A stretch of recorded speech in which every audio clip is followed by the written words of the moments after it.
حیم سڵاوتان لەبێ خۆشەویستان، جەژنتان پیرۆز بێت، تاعەت و عیبادەتتان قوبوڵ، خوای گەورە سەلامەتتان کە. خۆشحاڵین کە لە بەرنامەیەکی تایبەتی جەژن دێنەوە خزمەت ئێوەی بەڕێز و خۆشەویست بینەران و بیسەرانی کەناڵی ئاسمانی پەیام. لەم بەرنامە تایبەتەی جەژن لە خزمەت ئەم کەسایەتە خۆشەویستانی شاری هەولێرم بە خێراتنیان دەکەم. زۆر بەڕێز کاک شەعبان هەولێری یاخوا بەخێر بێی، کاک عیماد ڕەزا یاخوا بەخێر بێی، کاک سوهەیب مامۆستا زەمید یاخوا بەخێر بێی، کاک سەنگەر خورشید، هەروەها کاک نایب ئاسوودە. هەوڵ دەدەین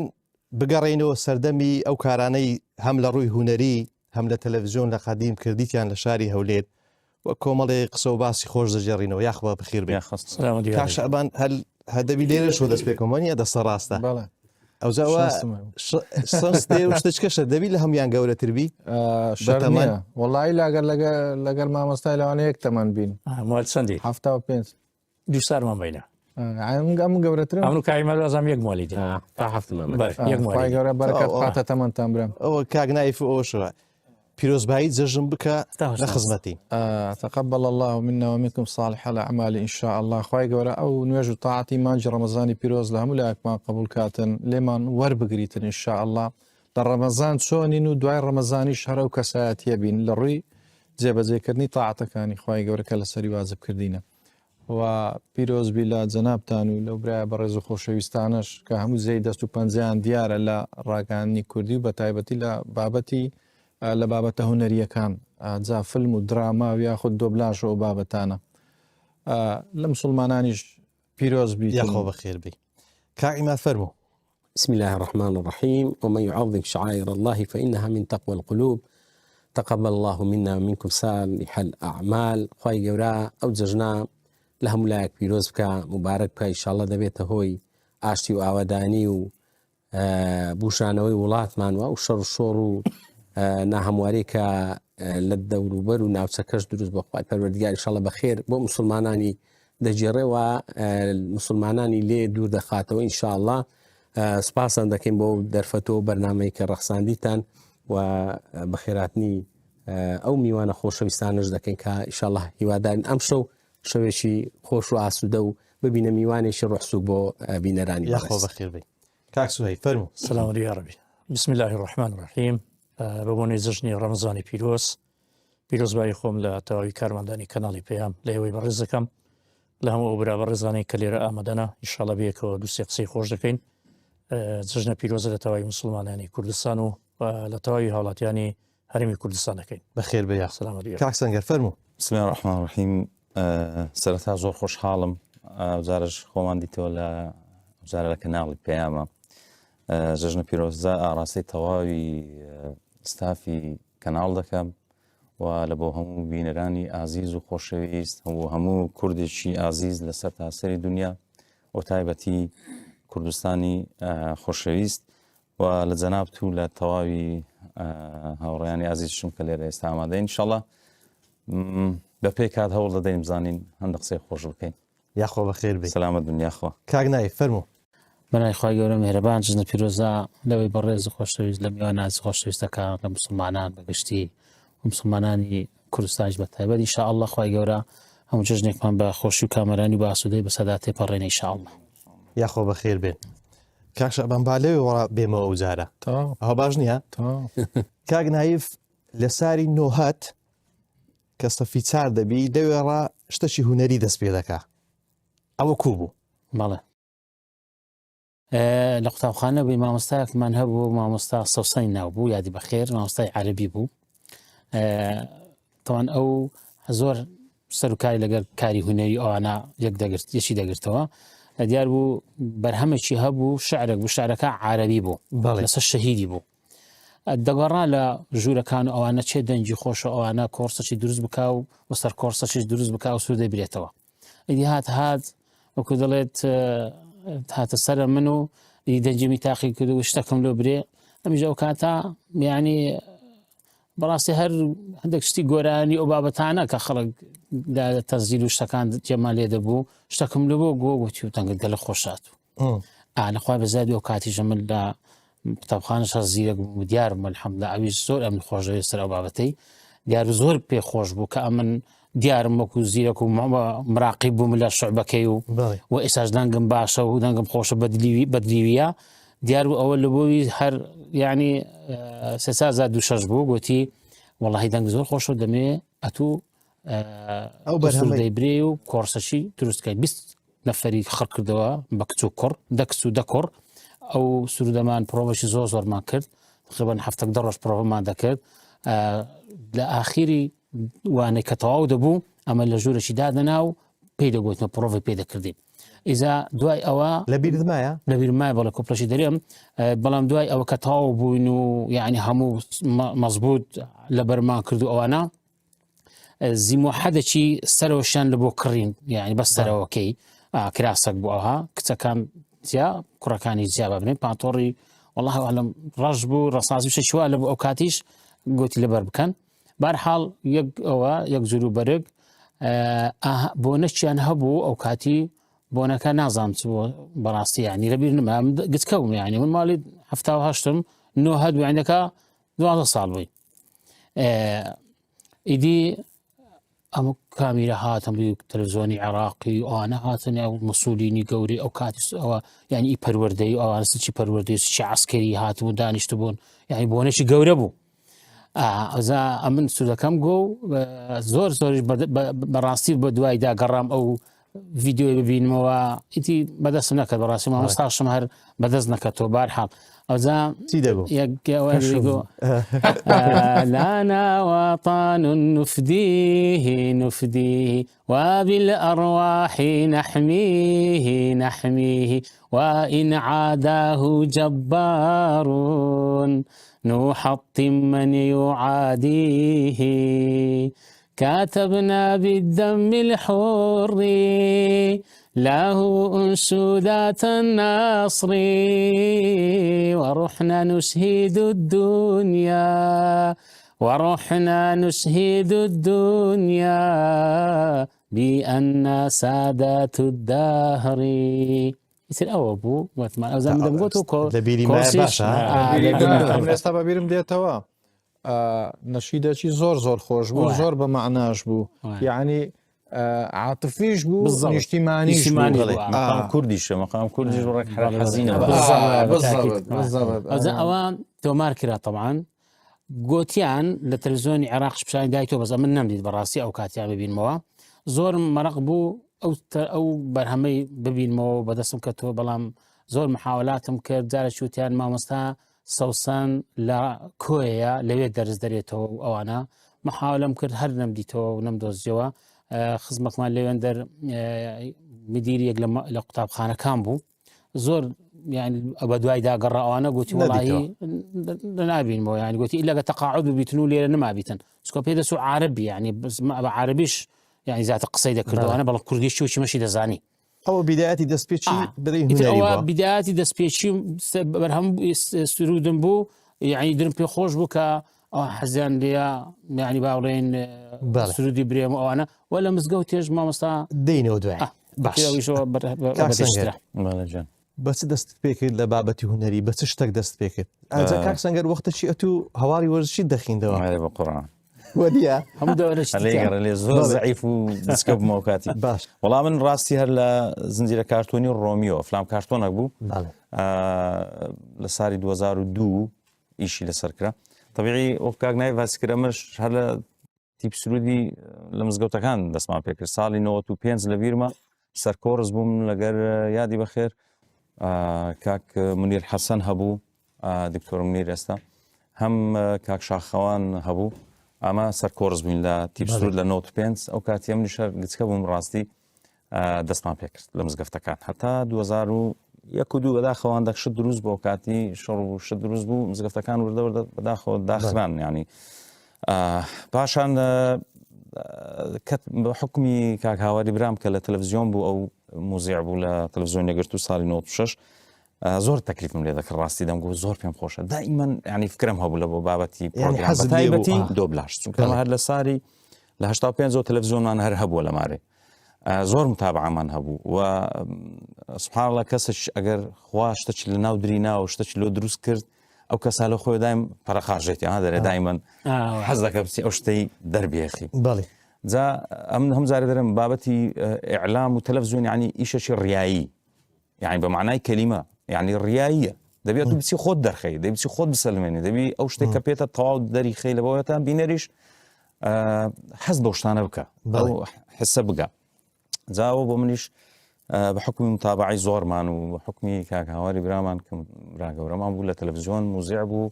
زور دم قد ديما تلفزيون إيش ذاك كم كر إيش تانجلا قدس كآخر ما قربي بشي من داران جا قدس كاش مصاري نوت بين شش سايزر وشد دست من حزم ليه هبو يعني زا هموش اللي بخاطري بشي من داران بو يعني هذا نقول لي وين داري خدمة كم أو هدفي من بو دعاء والحاصل كتمة تلفزيون 2002 دست ما بيشكر لك زنجير كاتبين روميو أو كار لقى كاك بلند ماباتي وكاك عبد الرحمن زميل وأوان ليه بون لدوبلاش كاك مصعب ولا كاك صهيب مزاري الأخبار ودهات ودشو يعني ليه أمن تقريبا بهري من يعني بطواتي ناسي يعني أولي سرشي وبدايتي يعني نعم من لقى كومالك بوم أنا بيان دقوتن دوكال كشباك كروكان روميو كومالك شهبو كرشي دريج بو ناي أنطونيو بوبزانم من أو دورم دي تتا رئيسي طبعا لقى يامبو أو لبنا ردا إسبانيا ياخد خوي أو زنجيرة كرتونية والله وبزام إيطاليا إيطاليا وتيروكا كشي هلوي وبزام سري هالدا والله أجا غلط نبم سكت زارك أم خينموا أجا غلط نبم إيطاليا إذي لو أوكاتي لبير ما زنجيرة تلفزيوني دراما هبو كرا وكاتي ساري 2002 طبعا دراما خومالي بو يقلب كنال أنا ناوە نارم کە درامایەکە باوەڕکە ئەو کاتی کە ڕۆمیۆ دابەزی لە بیرمە منافەسەکی زۆر توند هەبوو یعنی ئەو کات کە ئەو زنجیرەیە دابەزی دەیانگوت لەبەر ئەو زنجیرە کارتۆنیە وەختەکەی نازانم دیارە خراپ بوو لە ڕۆمەزانیش بوو ئەوانش ئەو کاتی زوو دەیان دەبەزان دەیانگوت بینەری ئەو کارتۆنیە زیاترە لەو کە لە ئەسڵدا ئەو لە بۆ منداڕانە بەس ئەسڵ لە بۆ مندارە بەڵام گەورەکانیش یعنی ئەمەوجا لەو زنجیرەیە دەستم پێ کرد وەکو دۆبلێرێک بووم بەس دوایە لە 2003 چار بەڕاستی کە کەتمە تەلەڤیزیۆن گوتیان کاکەوەرە تو ئیشمان پێت دەبی وردەوە دەبێت سەر ڤیدیۆەکان ڤیدیۆ VHS و 2004ش سڵاو ڕێزمە بۆ کاک سەردار حەسەن هەیە گوتی ئەتوو دەبی بێی دۆبلاژ زۆر جوان دەکەی گوتێت لە شاشەش جوان دەردەکەوی دەبی ئەخباری بخینەوە کوڕە گوتم کاکەم وەڵا زۆر گچکەمە گوتی ئەتووەرە ئەمە بەخۆمان بڕیار دەدەین کە ئەتوو گچکەی یان گەورەی جا من لەوێ دەستم بە ئەخبار ریاضەش کرد ئەخبارم خوێندەوە الحەمدوللا باگراوندێکی ریاضەشم هەر هەبوو کۆرانمان لە زەواق نابوو لەگە تۆفانێ لە گچکەی والحاصل متابعی ئەخباریشم هەبوو پاشان هەتا 2000 تقریبا 9 لەبەر بابەتی دۆبلاژ ئەو کاتی مەسئولیاتێکی زۆر خرایە سەرشانی من ئەم لە ئەخباری ریاضی دوور کەتمەوە تقریبا ماوەی 4-5 ساڵ تقریبا ئەخبارم خوێندەوە تا 2012 چەند دەستم پێکردەوە لە سپێدا بەس ئەوانەی باز دەکەم تەلەڤیزیۆن نێگرتو بوو ئەو کاتەمە ئەوها دەستمان پێکرد جا ئەو قیتارە ڕێو مەسیرەکەی دوور درێژ بوو جوان دروستکرا الحەمدوللا بە یارمەتی هەموو جەماعەت بەڵێ دەستا خۆش بیا سەلامەت دنیا خۆ کاک سوێ فەرموو والله هێزە لە چێوە دەست پێ بکەم شتەکەم جێرێ بوو کە لە 94-95 حەزت لێ بووە بچی بەڵام گوتیان لە بەشی منداڵان ڕادەست پێ بکە پێش ئەوەش بابەتی خەتخۆشی و خەتاتی و ئەوانت هەبوو وایە والله كاك محمد أما هەمومان يعني وەکو بنەوەرە الحەمدوللا خوا بەهرەی داینێ بەحکمی بام لە کاتی چاوساغی و گەنجی خەتات بوو بەخۆی زۆری احتیمام دەدا دەگو خۆتان فێرە خەت بکەن تقریبا ساری 84 بوو دەستم بە خەتی کرد کوڕاسەکی قاسم حەبەشە بوو خەتاتێک بوو ئەزە لەوێ قەمیش و حبروانەمان دەهینە هەتا تەوا فێروین دوایە کە گەیشتینە ئینتفازە ئەوانە ڕۆژی گوتی برادرێکمێ بڕۆن لەلای خۆتان فێرە خەتکەن خەتات ڕەمەزان عەبدوڵڵا ئێستا ڕەمەزان عەزمی پێ دەڵێن لەلاوی دەستم پێ کرد هەتا فتەشی زۆر بەردەوام هەموو خەتەکانم تەواو کرد چوومە لای مامۆستا نەجات و بوومە ئەندامی کۆمەڵی خۆشنووسان و الحەمدوللا دەستی خەتم زۆر باشە لەگەوەش ڕسمیش بە هەمان شێوە یعنی هەر ئەوە مەوهیبەکەوە خوا دەیدا بە شەرمە وەچی گوتنی کە حەز و خولیایە بەس یەکەم کار کە کردمان لەگەر لە ئینتیفازەی تیپەچی هونەریماندانا تیپی هونەری برایان بووە بزانم ساڵی نێوەتی یەک مامۆستا ئوسامە سەرپەرشتە کرد سرودمان دەگۆ لە مزگەفتان لە بۆنا لە مناسبە زۆر جار سرودمان دەگۆ مەجموعەکە بوون لەگەما کچک عیماد بوو بازم یادی بەخێر لە بەریتانیایە زار دێتەوێرە کا ساڵح سەر سناری وا بزانم تورکیشی دەگۆ بەڵێ بەڵێ لەوێ دەستمان پێکردو بەرەبەرە بەخۆی مساوی برام سەر کۆرس بوو ئەمەش لە دومان دەگوتەوە ئەگە هەندەزار نەهات بە ئەم لە جێی دەمگۆ بەڵێ ئارەوەڵا بەردەوام بووین و هەتا گەیشتنی ئەعلام بەڵێ مامۆستا ئوسامە دەرێتە ئەوەی مامۆستا موسعبی مەسعب ئەوەلو وڵی هەروهارەوەی ئەو هەلی ڕاحەتە وانە جێ ساڵی 1940 یەکەم ئیشمان لە ڕاگەیاندم و یەکەم ڕۆژیدا مەزراندنی رادیۆ بوو بەرام پێشەوەی رادیۆدا مەزرێ لە زەردەی یەگرتو لێ بووم بە حکمەوەی دەستی ختم هەبوو کاریکاتێرم دروست کرد لە ڕۆژنامە یەگرتو هەفتانە کاریکاتێر و جار فکرەکە کاگ هاشم ڕێکانی دەدەین بە ڕەحمەت بی کۆچی دوایی کرد ئەو هەم شاعیر و هەم نووسەر بوو فکرەکەی دەدامێ دەگو ئەو ڕسمەمان لۆ دروستکە ئەجا کاریکاتێرم دروست کرد دوایەوە لە ڕادیۆی دەستمان پێکرد لە ساری 1990 ئەو کاتی گەرمی شەڕی ناوخۆ و ینی وەزاچی زۆر ناخۆش بوو کە ڕادیۆش دەستی پێکرد وەچی ئەو کاتی لە نێوان دوو ئەوەی بووین مۆسقای لێ دەی لێ نادەی مشکلێ بوو بیدایەتی رادیۆ یەگرتووی هەمووی بەدەفی بوو دەستی پێکرد ئەزە تیپی بیان هەبوو سێتی بیان یەکەم بەرهەمیان تەزی کرد بە دەنجی کاگایادی کە زۆر گچکە بۆ کاتی گوتیان نابیدا بەزێ هەم مۆسقای تێدایە ئەزە ساز و دم بکۆشتانی تێدا بوو بەرە دوای ئەگۆڕانکاری پێدا هاتوو لە رادیۆ بەردەوام بووم دەچوومە تەلەڤزیۆنیش لە تەلەڤزیۆنی وەکو یەکەم دۆبلێر ئەمن و کاگ ڕەوف بووین دکتۆر ڕەوف تەلەفۆنی کردگوتی کاکە لۆنایی هەندەکەوەی بکەین ئەفلام کارتۆنی بکەین ئەو کاتی لە ژێرزەمینی مەکتەبی سیاسی لە تەلەڤزیۆنی ژێرزەمینەکە بوو غرفەکە بوو هیچ نەبوو ڤیدیۆیەک بوو مایکەکمانە بوو مایکەکەش نەسەری پێ بوو هیچ پێوە نەبوو ئەزا دەتبردەکەندەوەت ئەوەچی دەیگرتی وچ کاربایش پێ بوو ئەفلام کارتۆنەکمان دەکرد زاروێ ئەفلام کارتۆنەکە گەر 5 دقیقە وەڵا تقریبا 3 ساعت 4 ساعت خەریگرەوەی نەمو ئەسەراتی سەوتیمان هەبوو نە هیچمان هەبوو ئەزە ڤیدیۆیەکی کەونمان هەبوو ڤیدیۆیەکی پاچیگام هەموو دەمێ دەفتەرەی زغارەمان دەکەم و دەبای ئەو بەردەت خایەن کرد بە زمان دامین و خاینی پێ ئەو مشکلانەمان هەبوو بەس بەڕاستی پێش بەرنامەش کاک شعبان باس کرد بەڕاستی تام و چێژی ئەو کاتێری ئێستا زۆر یعنی خەرق قەدری ئیشەکەی دەزانی خۆشەویست ئیشەکە ئامانزدار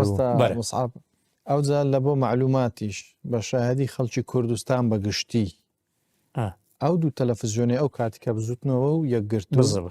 بەهێزترین فیلمی کارتۆنی ئەو دوو کەناڵی بوو کە ئەو دوو کەناڵە ئەفلام کارتۆنی داهات یعنی زەلام لە دیاری کەس دەنجی نەداهات یعنی دەنجی لە کۆڵانی بڕۆیش باید دەنجی ئەو دوو کەناڵی دەهات برادر هەبووە دەیگوت پێم خۆشە تەلەڤزیۆنێکی دانم کاکسنگەر ئەرێ بەز حەزم لێ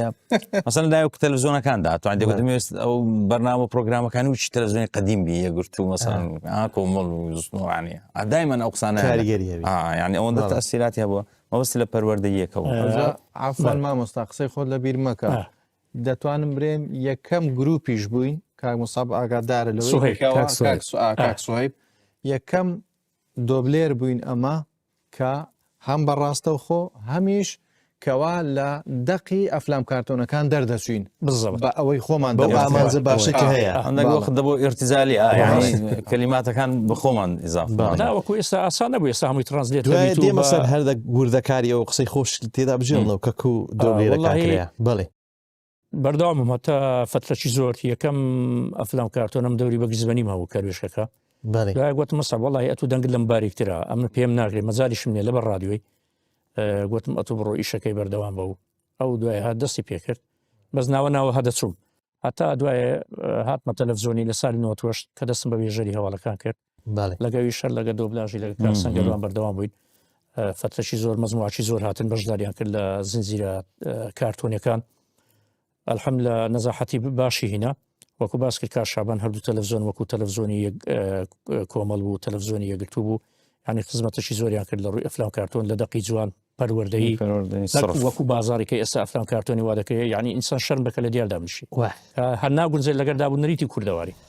لە قسەی ناڕێک و قسەی بێتام و بێلەزەت و ئەشتان دوایە کۆمەڵێک زنجیرە کارتۆنیمان کرد وەکو سالی بوو ڕۆمیۆ بوو بێڵ سبستیان بوو هەموو بەشداریمان دەکرد بەس لەگەر هاتنی کاک سەنگەر و مەزموعشیری ئەو کاک مەسعب بوو پەرمی خان بووانە دۆبلا زیاتر بە قووەتر بوو خەرکەی زۆر بینەری ڕاست دوای دێنە و سەر وێزگەی دیکە کاک ئیماد بەچی دەست پێ کردیا بە ناوی خۆی گەورە و بەخشندە و میهرەبان طبعاً ئەمن یەکەم جار کە هاتمە تەلەڤزیۆنی زۆر جار لە مقابلەکان باسم کردیە لە ڕێگای کاک هەژار عوسمان کاک جەمال لێرەوە سڵاو و ڕێزم هەیە لە بۆی لەبەرەوەی برادری وەخت خۆی مەکتەبێن بوو برادری گەڕە چێژ بوو دەیزانی ینی باگراوندەشی هوەری و مەسلەی ئیعلامی و ئەو بابەتانم هەیە کە لە مەکتەبێک کە پێکەوە بووین یعنی نەشاتمان هەبوو لە شان و گەری و بابەتانە بەشداریم دەکرد یەقەی گرت وتی دەبی بێ تەلەڤیزیۆنی بزنەوەی یەکبوون ئەو کاتی زۆر پێویستی بە کارمەندی هەبوو لە ڕووی مەسلەی زۆربەی بەشەکانی زاتشم یەکەم زار گوتیان کات و چ دەزانی چ دەگوت وڵی ئیشەکەم دەندەسێ من دەمەوێت خزمەت بکەم بە حەقەت گوتن باشە دەرزەمە و شتوات باشە گوتم باشم لە عەرەبی تۆزێک باشم یەک دوو قاموسشی لێ بوو لۆ خۆم یعنی ئیسفادەی باشم لێکە لەو قاموسانە کە لە ڕووی تەرجەمەوە ژوورێکی هەب پێی دەگوترا ژووری تەرجەمە و دۆبلاج جا ئەو بەرنامانەیان زۆربەی زۆری لە جەزیرەی وەسایقی و ئەوانە وەرگرت بوو هەموو من وەرم دەگەێت کاک شعبان لێ بۆ کاتی کاگنایی فژ لێ بوو یعنی وەکو کۆمەڵک برای دیکەش لێ بن کاک ڕێبوار دۆبلاجی ئەفلام کارتۆن وشتی وای دەکرد و ئەلمیم مدەتێک ئەمن بەردەوام بووم لە ئیشی تەرجەمە و دۆبلاجی ئەو بەرنامانەمان تەرجەمە دەکرد و هەردوایە بە سەوتا عەرەبیەکەمان دەکردەوە کوردی سەرکەوتوو تێدا بەس هەستم دەکرد بەشی منداڵان کەلێنێکی زۆری پێوە دیار بوو ئەمنیش حەز و خۆلیایەکەم هەبوو لە مەسلەی دۆبلاجی ئەفلام کارتۆن و ئەو بابەتانە ئەوە بوو لێن دەرێ هەندێک فیلم کارتۆنی کورتۆ شتانەمان دۆبلاج کرد زۆر ڕایان لێ بوو دوایە یەکەم زنجیرەی کە دەستماندای یعنی تەرجەمەی پێین دۆبلاجکەی ماوکلی بوو طبعا زۆر زەخم بوو تیانەوە بەتو ناکەی گوتمە بەس فلام کارتۆنەکەی بدەنە من تابعاکم کرد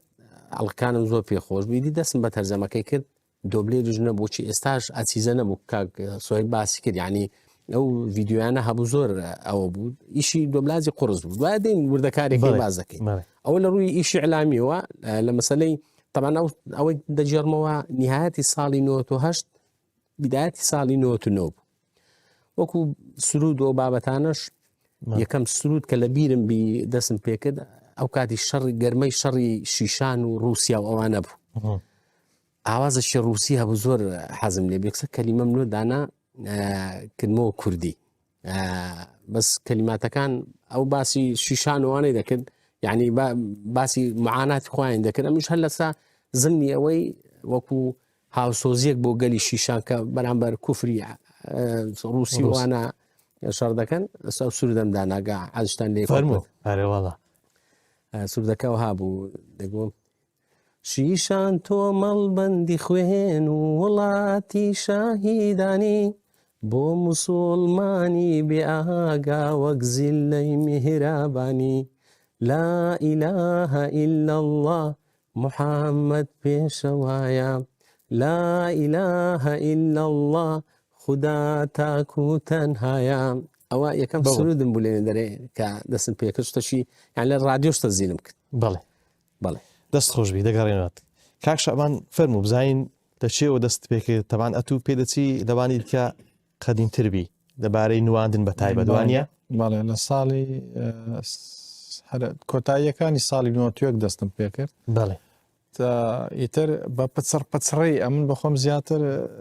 شتم دەنووسی بەخۆم ینی سناریۆم دەنووسی لە پاشان ڕۆژێکی مدیری ئەو کەناڵی کە کارم لێ دەکرد برێنەکە شتم بۆ ئامادە دەکرد ئەوزار بار بابەتم دەنات یەک لەو هونەرمەندانەی کە حەز ناکەم ئێستا ناوی بینم گوتیەوە فلانە برادەرمە وایە وڵا ئیتر گوتی بابێتن بزانینەوە پێدەچی زۆر کۆمیدی بیتن وەڵامنیش چوم بەشداریم کرد لە تەمسیلەکی یعنی ئەوەکەی من وابوو شێوازی نوانەکەی من وابوو ئەوان ژنمێردێک بە شەڕ دێن ئیدی کابرات دەستە دەرێ ژنەکەی دەری دەکا ئەمن دێم لە دەرکەی دەدەمات زانی هەرمێردەکەیتی لە دەرگای دەدا زلیکانێکی لە دەبەچی لەکنە ئەو کات شەر کێشەی نەفتۆشتان هەبوو وڵا هەتا دەبە دەگری لە سرم دەدا دەبەکەی دەدەمەوە ڕاست خۆم بەردەدەمەوە لەسەر ئاردەڕقەی ئیدی ئەو مدیرە گوتیەوە دەبی بەردەوام لە گەرمان بیتن دەبی بەردەوام کارتان لەگەر بکاتن بەڕاستی نوانەکەی جوانە لەوێوە دەستم پێکرد ئەگەر بە پچڕی بیدا بەردەوام هەتا شەڕی ناوەخۆ کە دەستی پێکرد ئەمن دانیشتم چکە من لە ژیانم هەتاکو ئەوڕۆکەش هەر بێلایەنم بەڵام هەر کەسەک ڕێزم بگریتن دەیخەمە سەرسەرم هەر چێ بیتن ئیتر دانیشتم تا تەلەڤیزیۆنی بزوتنەوە ئەو کاتی کە دامەزرایی ترەمە ئەو کاتی ئەمە هەموو نیمچە فەقێ بووین. یەک لەو برا بەڕێزانە گوتی کاک یاعقوب بە تو لۆ نایی لە تەلەڤیزیۆنی ئەو هەموو بەهرەیەک خوای گەورە پێیدای لۆ نایی لە تەلەڤیزیۆن ئیش بکەی. ئیتر گوتم باشە بەزەم و کوڕە گوتم لەگەر ئافرەت ئەمە زەحمەتە لەوێ ناکرێمەوە شتە. گوتی نا تاو ئەمەش وەڵحاصل گوتم تەداخلی سیاسەتیش ناکەم وەی سیاسەتیش نییە وەرە سوین. ئیتر کاک حاجی کەریم یادی بەخێر لێرەوە سڵاومان بۆی هەیە و خوای گەورە مۆفەقی بکە. ئەوان دووسێت تەمسیلیان کردبوو لەگەر محەممەد فلیم و ئەوانە کاک کەمال زراری لێرەوە سڵاوم بۆ ویشەیە گوتیەوە تەمەشاکە بزانێت چۆنە کا یاعقوب ئەمیش تەقیمی ئیشەکەم کرد گوتم وڵات جوانەوە چێە گوتی ئەو جە لەگەروانە گروپەك تەشکیل کە و تەمسیل بکەن گوتمەوە ناوی چێ گوتیان ڕەمەزان گوتم ئەمنیش دەبمە شەعبان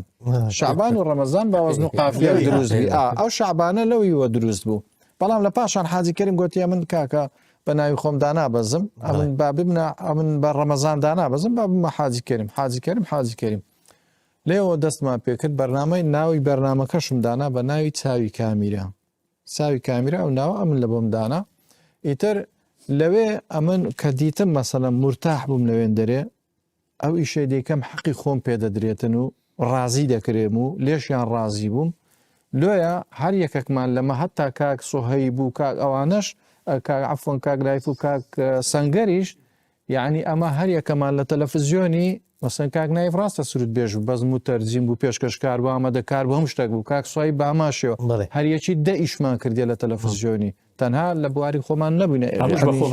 هەمووش بە خۆ بەخشی باشە. بەڵام لەگەرەوەشدا یعنی ئەمن وەکو شخصی خۆم باز دەکەم قودسیەتی تەلەڤیزیۆن ئەو کاتی لەکنە من هیچ جیاوازیەکی وای نەبوو لەگەر مزگەوتی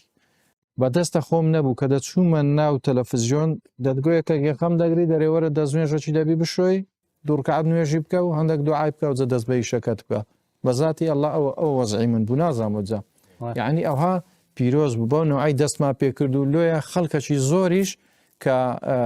ئەو بابەتانەی کە بەرهەمەکانی پێشکەشی بینەرمان دەکرد هەڵقوڵاوی ناخی کۆمەلگای خۆمان بوو شتێک نەبوو فەرزیکەین هەر شتێک کە فەرزی بکەی بینەر ناوێت بەڵام ئەمە ئەو شتانەی دەما کرد ئەو شتانە بوو کە لە کۆمەلگای خۆماندا هەبوو ئەو قسانە بوو کە لە کۆمەلگای خۆمان هەتا لە هەجەی کوردی خۆمان هەولێرەمان بەکاردێنا لۆی خەڵک زیاتر حەزی پێدەکرد ئیتر لەوێەوە دەستمان پێکرد و تا و ڕۆژەی وا ئێستا بەردە دوایە وردە دەینە تا پیر بووین تا پیر بووین کاکنایی سرودێکی جێژنەی برین خۆشەوانە ئەمەزیسەکەی خۆشکەینەوە سرودەکی جێژنەش برین چت حازرە ینی قادیم بی ئەو کاتی سودەکمان تەنزیل کرد ئەو کاتە هەر ئاواز و هەندراوی خۆشمە زەحمەت دەکەم ئەگەر فەرموویە ئینشاءالله. جەژنە دڵ ئاسوودە و بەختیارە سپێدەی ڕۆژێکی نوێ ڕووناچی کردە ئەو شارە جوانە وێنەی قەڵاو منارە بۆنی کام ڕەیحانە دەشتە و زاوەک بەهارە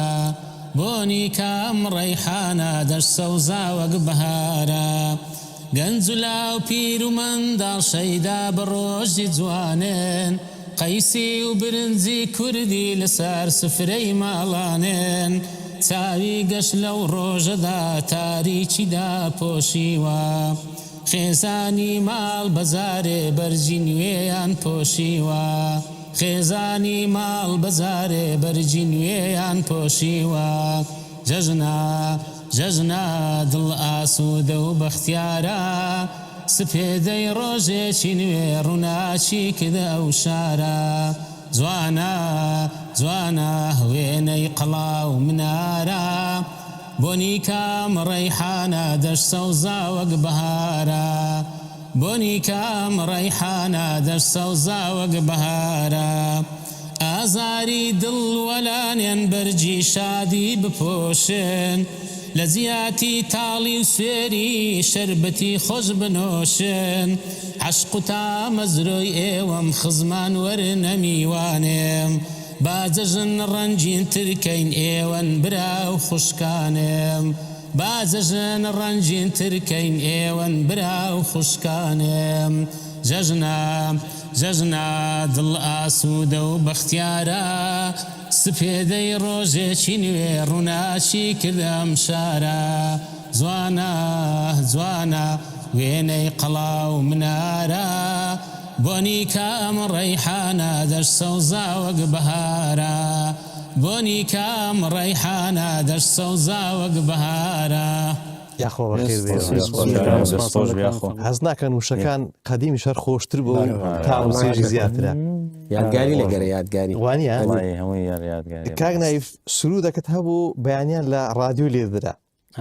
جەماعەت دەیانگۆ ئەو سرودە دێ وا بەیانە هەستەکاری چاک بکە جەماعەت شتێکی خۆشیانە بوو دەیانگۆ ئەو سرودەی لێ دەنیشتا کاک نایف بەخۆی هەرنەستایە سرودەکەی مامۆستا عەبدوڵڵا هەرشەمیە طبعاً کوڕی مامۆستا وشەکانی زۆر مامۆستا مەلا مستەفای نەقشبەندی ڕەحمەتی خوای لێ بیتن دکتۆر عەبدوڵڵا شەر کوڕیوی بوو ئەویش وەفاتی کردیا ئەوجا شاعیر بوو شاعیر زۆر بەتواناش بوو ناوی شاعیرەکەشی هەرشەمی بوو ئەوجا یەک لە ڕۆژەکانە من چوم لەو کتاب فرۆشتەوانە ئەو دیوانەم دیت بەڕاستەن شاعری جوانی تێدا بوو یەک لەوانە ئەو بەیانیە بوو و بەیان هەستە کاری باش بکە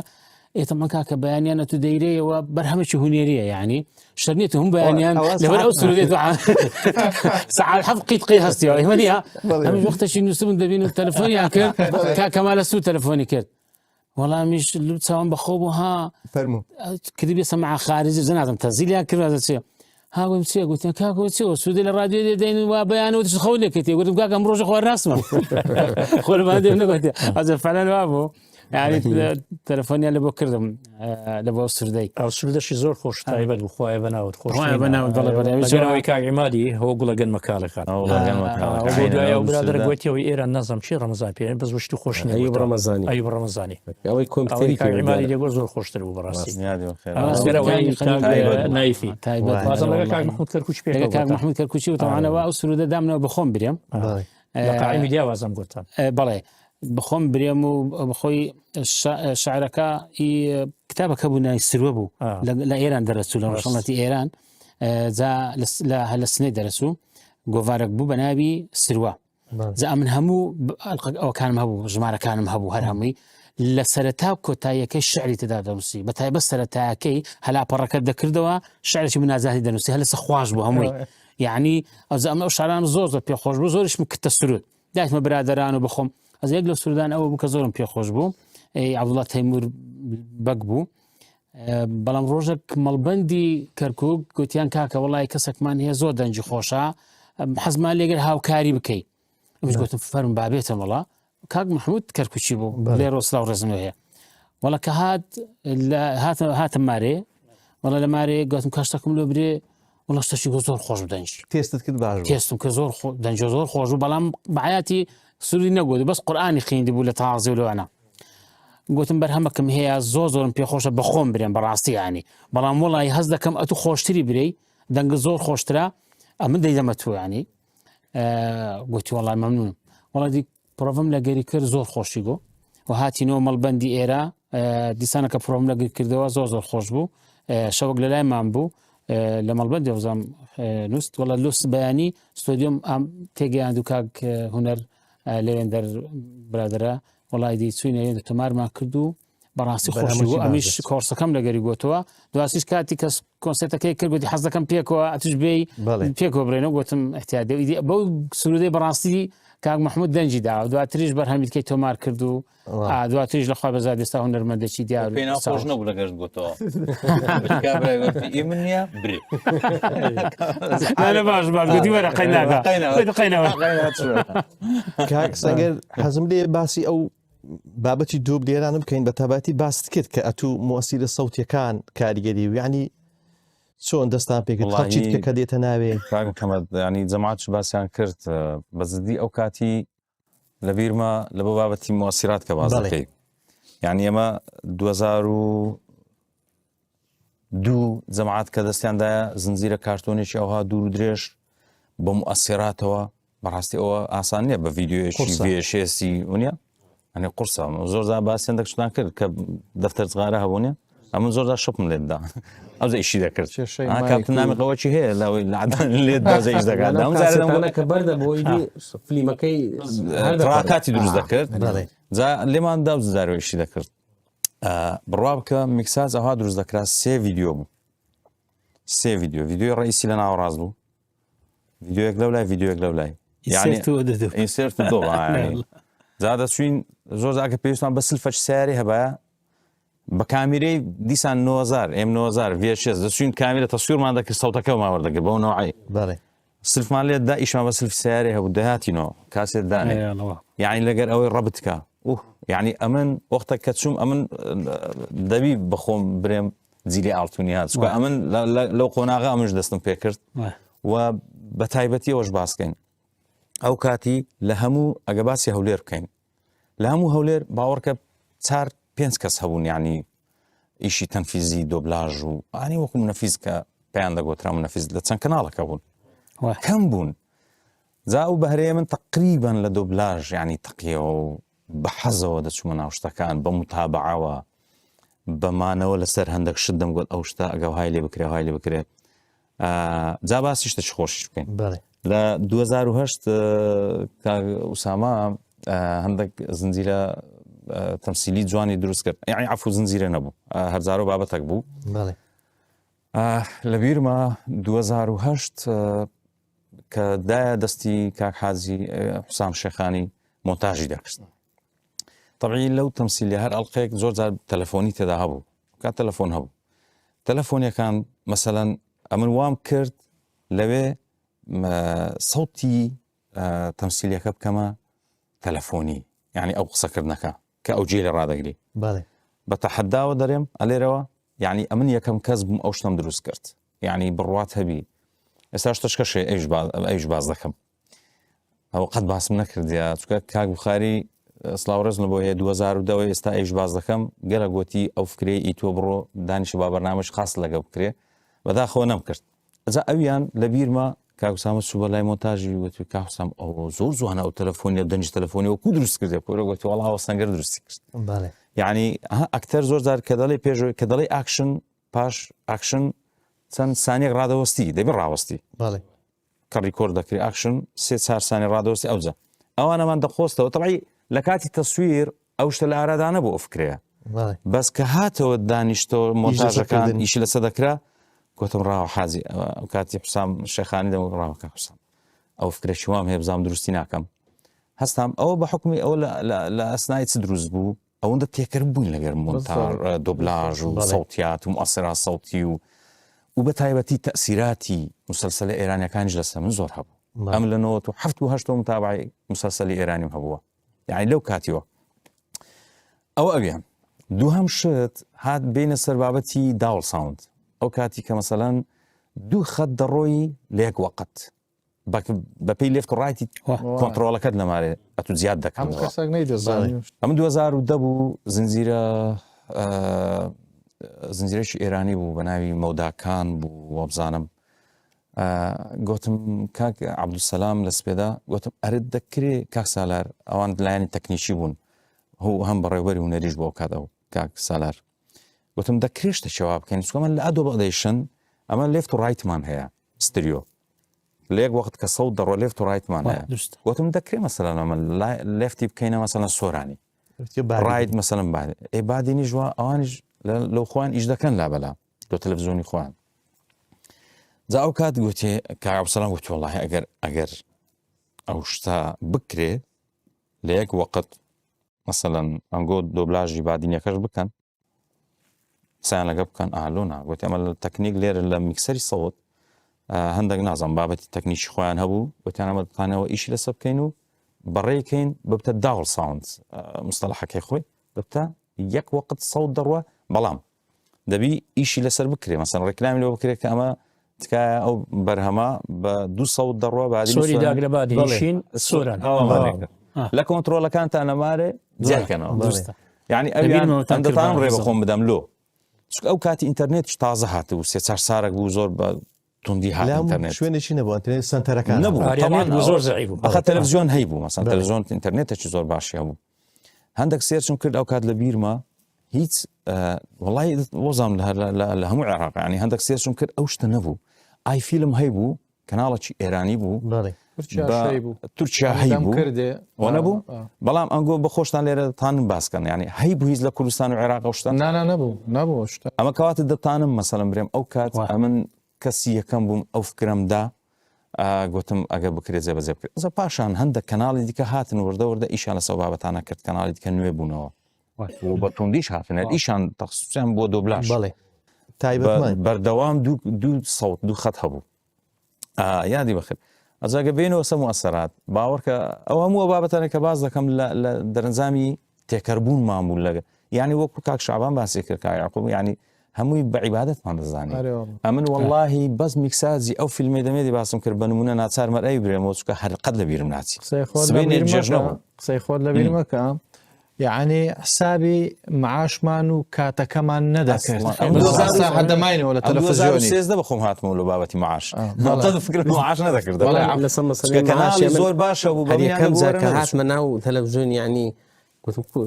لە ذهنی خۆم آخر شت بوو کو دەبی مەسەن لە تەلەڤیزیۆنێکی ئیسلامی خزمەت کە معاش وەگری ئەم لە بیرمە مدیرەکەم یەکەم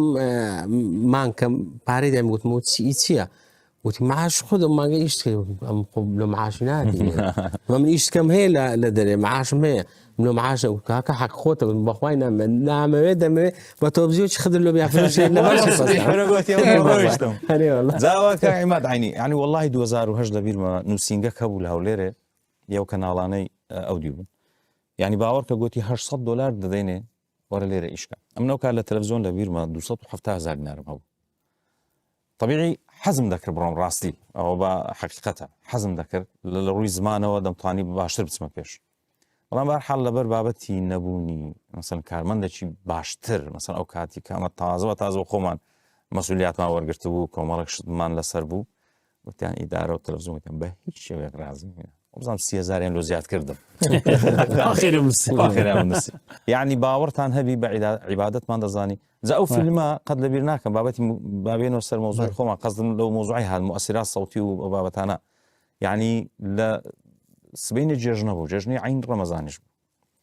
امن بخوم شخصي دانشتي من مكسازي او فيلم بطواوي حتى طواو كرتك وعد ما ببين رانداو كسبه كم روج بخش ذكري بالي ذا خلق كشي يكزار زور تصاوري ذكر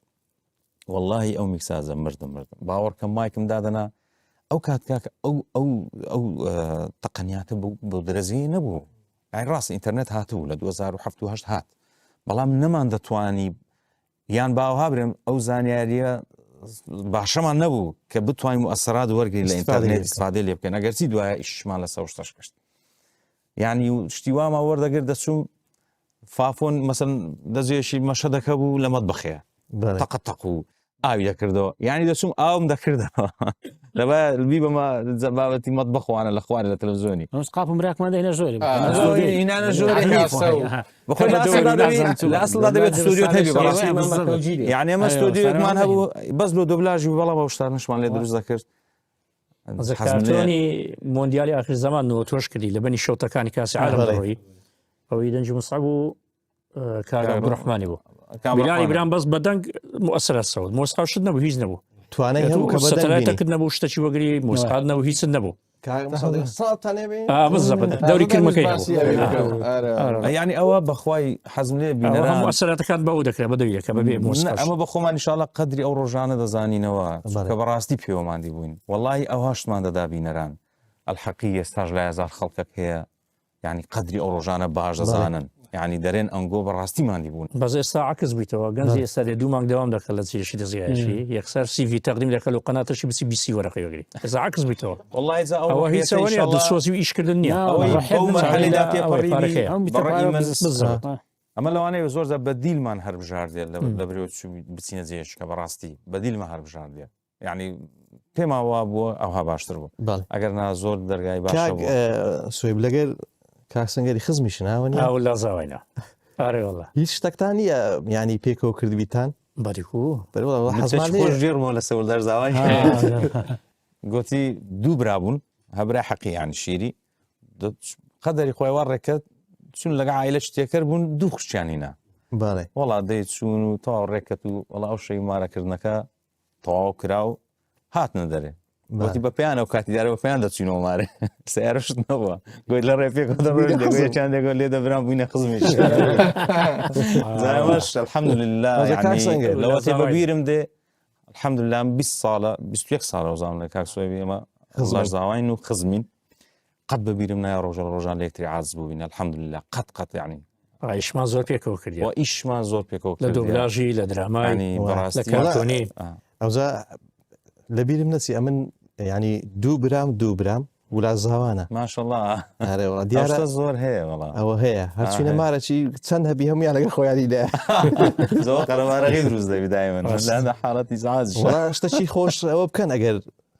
بەبیرمان بینەوە هیستان لە یاد من هەموو زارێک گلەیم هەیە لە دوبلاژی بەڵێ یعنی چ دەوری ئینسانی خراپەتە دەنەمەن ئێستا لۆ نمونە هاتینە سەر فیلمی عومەر موختار دەوری گراسانی ئەو زابتە خراپەکە دایانەمە بەڵێ لە فیلمی ڕسالێ دەوری ئەبوو جەهلی چیدی بوو لەو درامانەی دەکرێت دەنگم بڕە قورسە دەنگم بڕە گەڕە بەڵێ ئەوزە چیان پیاوی خراپ و ئەز هەموو زاری خێزانمە دەری باشە تو بەسە بەس نییە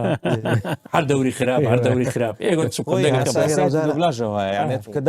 ناتانم بەڕاستی ئێستا مەسعەد دەنجی دەرمە هەموو دەنگەشی بەزەم ناتانم وەڵڵا کو مەسەڵەن کابراەک دادەنیشی نووسینەش لەبەر دەستە تەماشا دەکە لە خۆی ئەکتەرێکی دێتە مێشکدرەوە ئەو لەوەی باشە یان لە کاتی نووسین هەدی باشبی دوبلاژیش بەڕاستی هەروە بووە چۆن کاک سوێ بەرپرسیارەتی دوبلاژ وەرنەگرە ئەگەرچی ئەو زۆر لە پێشەمە ئیشی کرد بەس ئەو لەبەر بابەتی ئەخبار لە مەسئولە دەدزیوە حەزم لێ نەبوو خۆشی دەزیەوە کاک موسعبی شەروە باشیانەکە لە بۆ من مایەوە مەسەڵەن بە تایبەتی لە پاش 2006 و 7 وانە یعنی هەمووی ئەو بالفعل دەن نەبڕەی سەوتی کاک سوێ بووە یعنی تۆنەشی هەیە ماشەڵڵا هەدنیان بەبێت تەسەنوع بەبێەوەی بەڕاستی یان بەبێەوەی ماندیت کە کە دێتە خۆی تووڕە دەکرد دویان دامی ئەو نازم ئەو کابرا ئەو جارە هەتان بوو ئەوکتەرە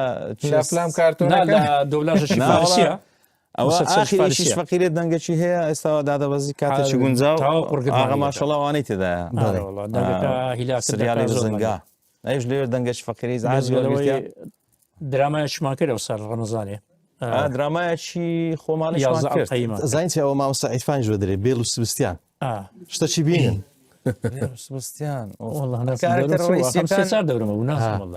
ئەمە لێن دەکەڕ وڵی شووەتی هەیەکە دو سێ دەنگمان دەینە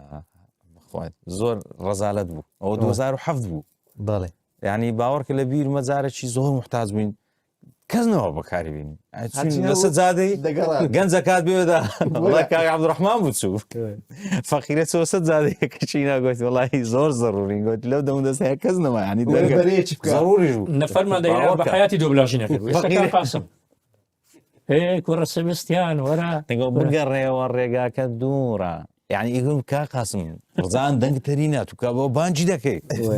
ئێدەمە گۆ دەبی هاوارکەی مەسەڵەن بانجی دەکەی وانە بانجەکە چکەی بە کیلۆمەتر لێ دوورە دەبێەوە بە سەبری دەگو هێ سباستیان بگەڕێەوە ڕێگاکە دوورە بۆ تۆنەی وەخە ناکرێت ئیش ئەو ها دەکرا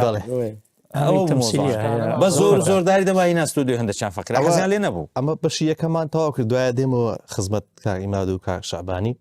ناوبڕێکی کورت وەردەگرین و دوای دەگەڕێنەوە خزمەت ئێوەی بەڕێز و خۆشەویست لە بەرنامەیەکی تایبەت بە جەژن.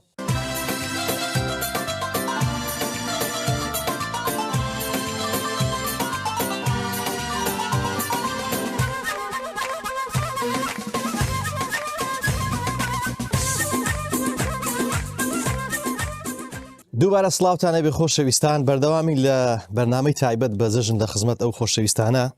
لەگەڵ شت خواردن و دەمەتەقیش خۆشەوە نییە کاقیمات ماوس سوێی وڵا شتێکی هەواڵی هەواڵ بەسەرت هاتبی خۆشبی واللهی هەواڵەکان هەمووی تێدایە ئەوجا هەواڵ کە ڕاستە خۆبی بڵێ ئێمە بابزەم 2006 بیان حەبوو کاتی بانک زۆر نزیک دەبلەوەی گوتیان دەبی تۆمارکراوی هەواڵ یەگوتمان کاکە تۆمارکرای کو دەبیتێنات و حەدەسە دەگۆڕێ و یەک دوو ئیخبارمان ئەوە کرد بە تۆمارکرایی کردمان تووی کاک مسلیم بوو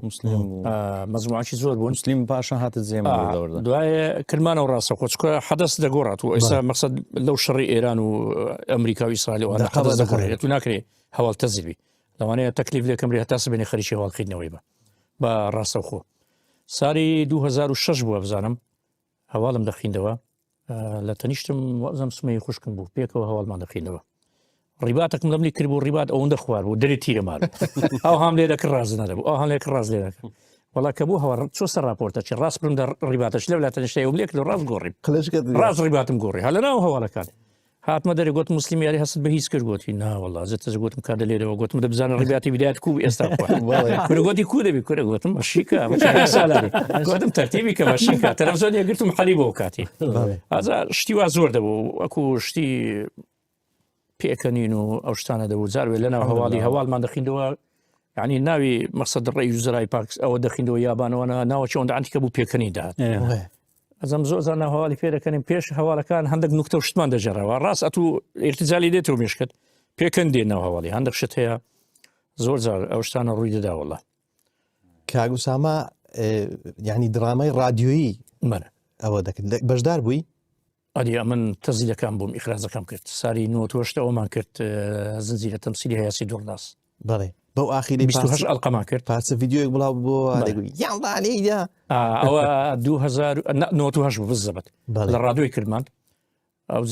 ئەو کاتی کە دەنجی زۆری بە مولدی ئیشما دەکرد مولدێک لە سەربانێ بەو گڕەگڕە دەهات ئەوجە کە تەزیلمان دەکرد تەزیلی ئاکای ئەوانە هەبوو سەوت سەریع دەبوو زۆر فەرقی دەکرد بە ڕئیسی سەود نەوعک بوو بە مولدەش سەریع دەبوو ئەو مشکلەمان زۆر هەبوو زۆر زار دەماگۆ دووبارێکەکەینەوە دووبارێنەکەن لە لێگەڕی با بڕوە ئەوزات ئەو درامایەمان کرد هەیاسی دوڕناز بوو خۆی نووسی ئەمن دەنگ و مۆسقا بووم ئیخراجەکەی هەر بەخۆی بوو مەزموعات مەسیلی زۆر بەشداریان کرد وەڵڵا بەخۆی بوو ئەکرەم مەولود بوو محەممەد گۆران و بابە گەورە بوو کاک ڕەبیع بوو عەبدوڕەزاق شەمسەدی بوو زنجیرە تەمسیلێکی زۆر خوش دەهات بەس یەکەم دراما بەشداریم کرد ساڵی 95 بوو تقریبا عمرم 18 ساڵ دەبوو سینەمای لێدرا ئەو پێشەوی لە تەلەڤیزیۆنی یەکەم درامامان کرد بە ناوی پەشیمانی پێش وێران ئەوی پێشەوی بوو بڵێ 95 بوو تازە تەلەڤیزیۆنی گرت بووە بە ناوی پەشیمانی بوو کابراکی زۆر خراپ بوو کابراکی مەشروب خۆر بوو لەوێژ ئەو چ ڕۆڵێکیاندایە ئەمە دەوری وەڵی کوڕش فەقیرۆکە بوو کابرا بە سەرخۆشی دێتەمارێمە لە بادی بستەماری خۆیان دێتەمارێمە ئەمیش کاشکوڕلایە ڕاست قەمیسی دەگرم و بە دەرکەی دادەم هەر خەریب بوو دەرکەکە بەربیتەوە دەرکەی قەدیم و ئاهالە زۆر زایفیش وە ئەو ڕۆژ لە تەلەڤیزیۆنی با کوورە گوتم بگۆڕە کوورە گوتم بە قورئان شەرمی لە خۆم دەکەم 30 کیلۆ گۆشتم پێوە نییە زۆر زایف بوو کاک بوخاری ئارە وەڵا ئەو کاک بوخاری لە جێکی دادنێ دەری ئەگەر ئەوە پیکەبەکە هات ڕای دەرێ مۆزە خوارویتەوە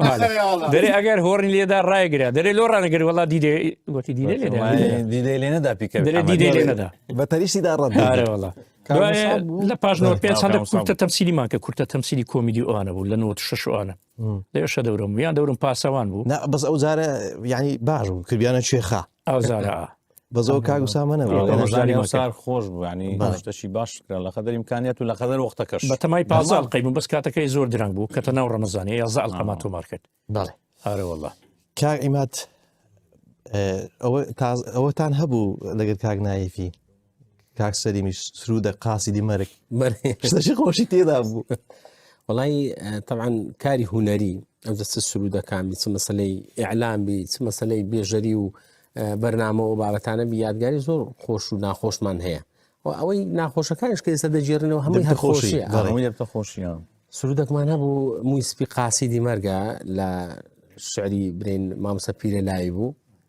ئەمن و کاکسەلیم و کاکنایف سرودەکەی دەڵێن بەسێ قۆڵی ئەوە جاری چوار کەس بین کاک سامان ساڵەی شتێدا بەس دوای ئەو لێ سووە دەرێ گوتێ من حەز ناکەم تەسویر و شتوی بکەم ئەگەنا قەول بە سار قۆڵی برینە و سرودەی ئەوجا مەقتعکم لە بیرە تەسویر دەکرا کە کۆرسەکەی دێ مووی سپی قاسیدی مەرگە بۆ خەبەردان هاتووە پێم دەڵێ هەستە بزانە تۆ ڕیش سپی بووە ئەوجا مش هەر یەکە حرەکەمان دەکرد طبعا ما ئاگامان نینی و مستەوەر وەختەی ڕایگرت وتی کاک نایب کاکارە ڕیش لە چێن دەرەیە کاک نایب لە باتی دەگۆ تۆ ڕیشە سپی وە دەسیمە لە بە سەری دەبێت کاکە ڕیش لە سەری یان لە خوارەیە بە فوزایی ئەمنیان بردکاگە وڵا دوکانێ بۆ کاتی نعلی لە پێ بوو سنتەری کۆمپیوتەرم هەبوو هەلە لە سنتەری وەڵە کاکە وەرە و تەلەفۆن ئۆشتان نەبوو بریکاکە یعنی وەرە حاضر بۆ بالضبط يعني هذا بقى يكتب بيني وبابتانا مش قلت كاكا والله عازرني ما بالضبط لعن لبي قلت ما انا بالله على جاي تصوير كانوا من عازرني ما قلت والله ما مصبي لاو قلت والله قلت يلا يبي ما حاسر هاتسو يعني راسي هو يسبيو هذا موضوع كاكسر بازي براشي كليباش درنا واديم اجمل عليها روشي تمشام قلت ما شاء الله دنقو قرقو صداع زور تمشام دكت والله كان محمد قلت يو كربلكما ولا زعما انا ايش كان محمد مو براسه قلت يا والله كنا قلت مدبي بالرحمه عليها بيرا وش اللي فكر بنا علي بنا او كتيا يكم برنامج لبير ما يكم برنامج هولي لرمضان دا بيشكش ماكلت سدمي برين تلفزيوني بزتنوي يقبل قلت انا بس يدري بس بازار وشتوا يكم برنامج يعني برنامج دري منك دي صالي بيشتو برنامج كيمن وبس هذا والله لقاك هاك زماني درسي والله مصور مصور سيارة وش ما في تاكسي ما قلتو او بكاميرا شو مش با مايكو وعارف فيه وعارف فيه والله بسينا شيء نسينا شيء قلت ما بسين دوري قلاتي من دري باش والله لسا دوري قلاتي دوسينا فالمان كد بسيار ملي كدو والله هر هندم زاني دوسيت سقدار هاتن او كاتي آسايش نبرامر محافظة يبقى جي كيسا قاميتو انا وتيم بعمل شيء تصويره ويدا كان عمري لوسم تلفزيوني شيء ده قلت تلفزيوني بزنوني قلت يلا سوار من والله أما سوار السيارة كله أزاي لو سوينا والله قلت عادي شو كاكا تلفزيوني بزنوية تلفوني أنا بو مالبندي بزنوي كر مصوركو بيجري شيء وهاي إنجوي قلت آيمة والله أمان آزاد كر كاك زمان قلت بعد في الرجال اللي يبديني والله رويشتين لولاي تيراوي لولاي برين سيبيدن تربية باقي هرم هي اللي من درونيا باقي هرم أو باقي بيجو بقى لاي تربية لو زادة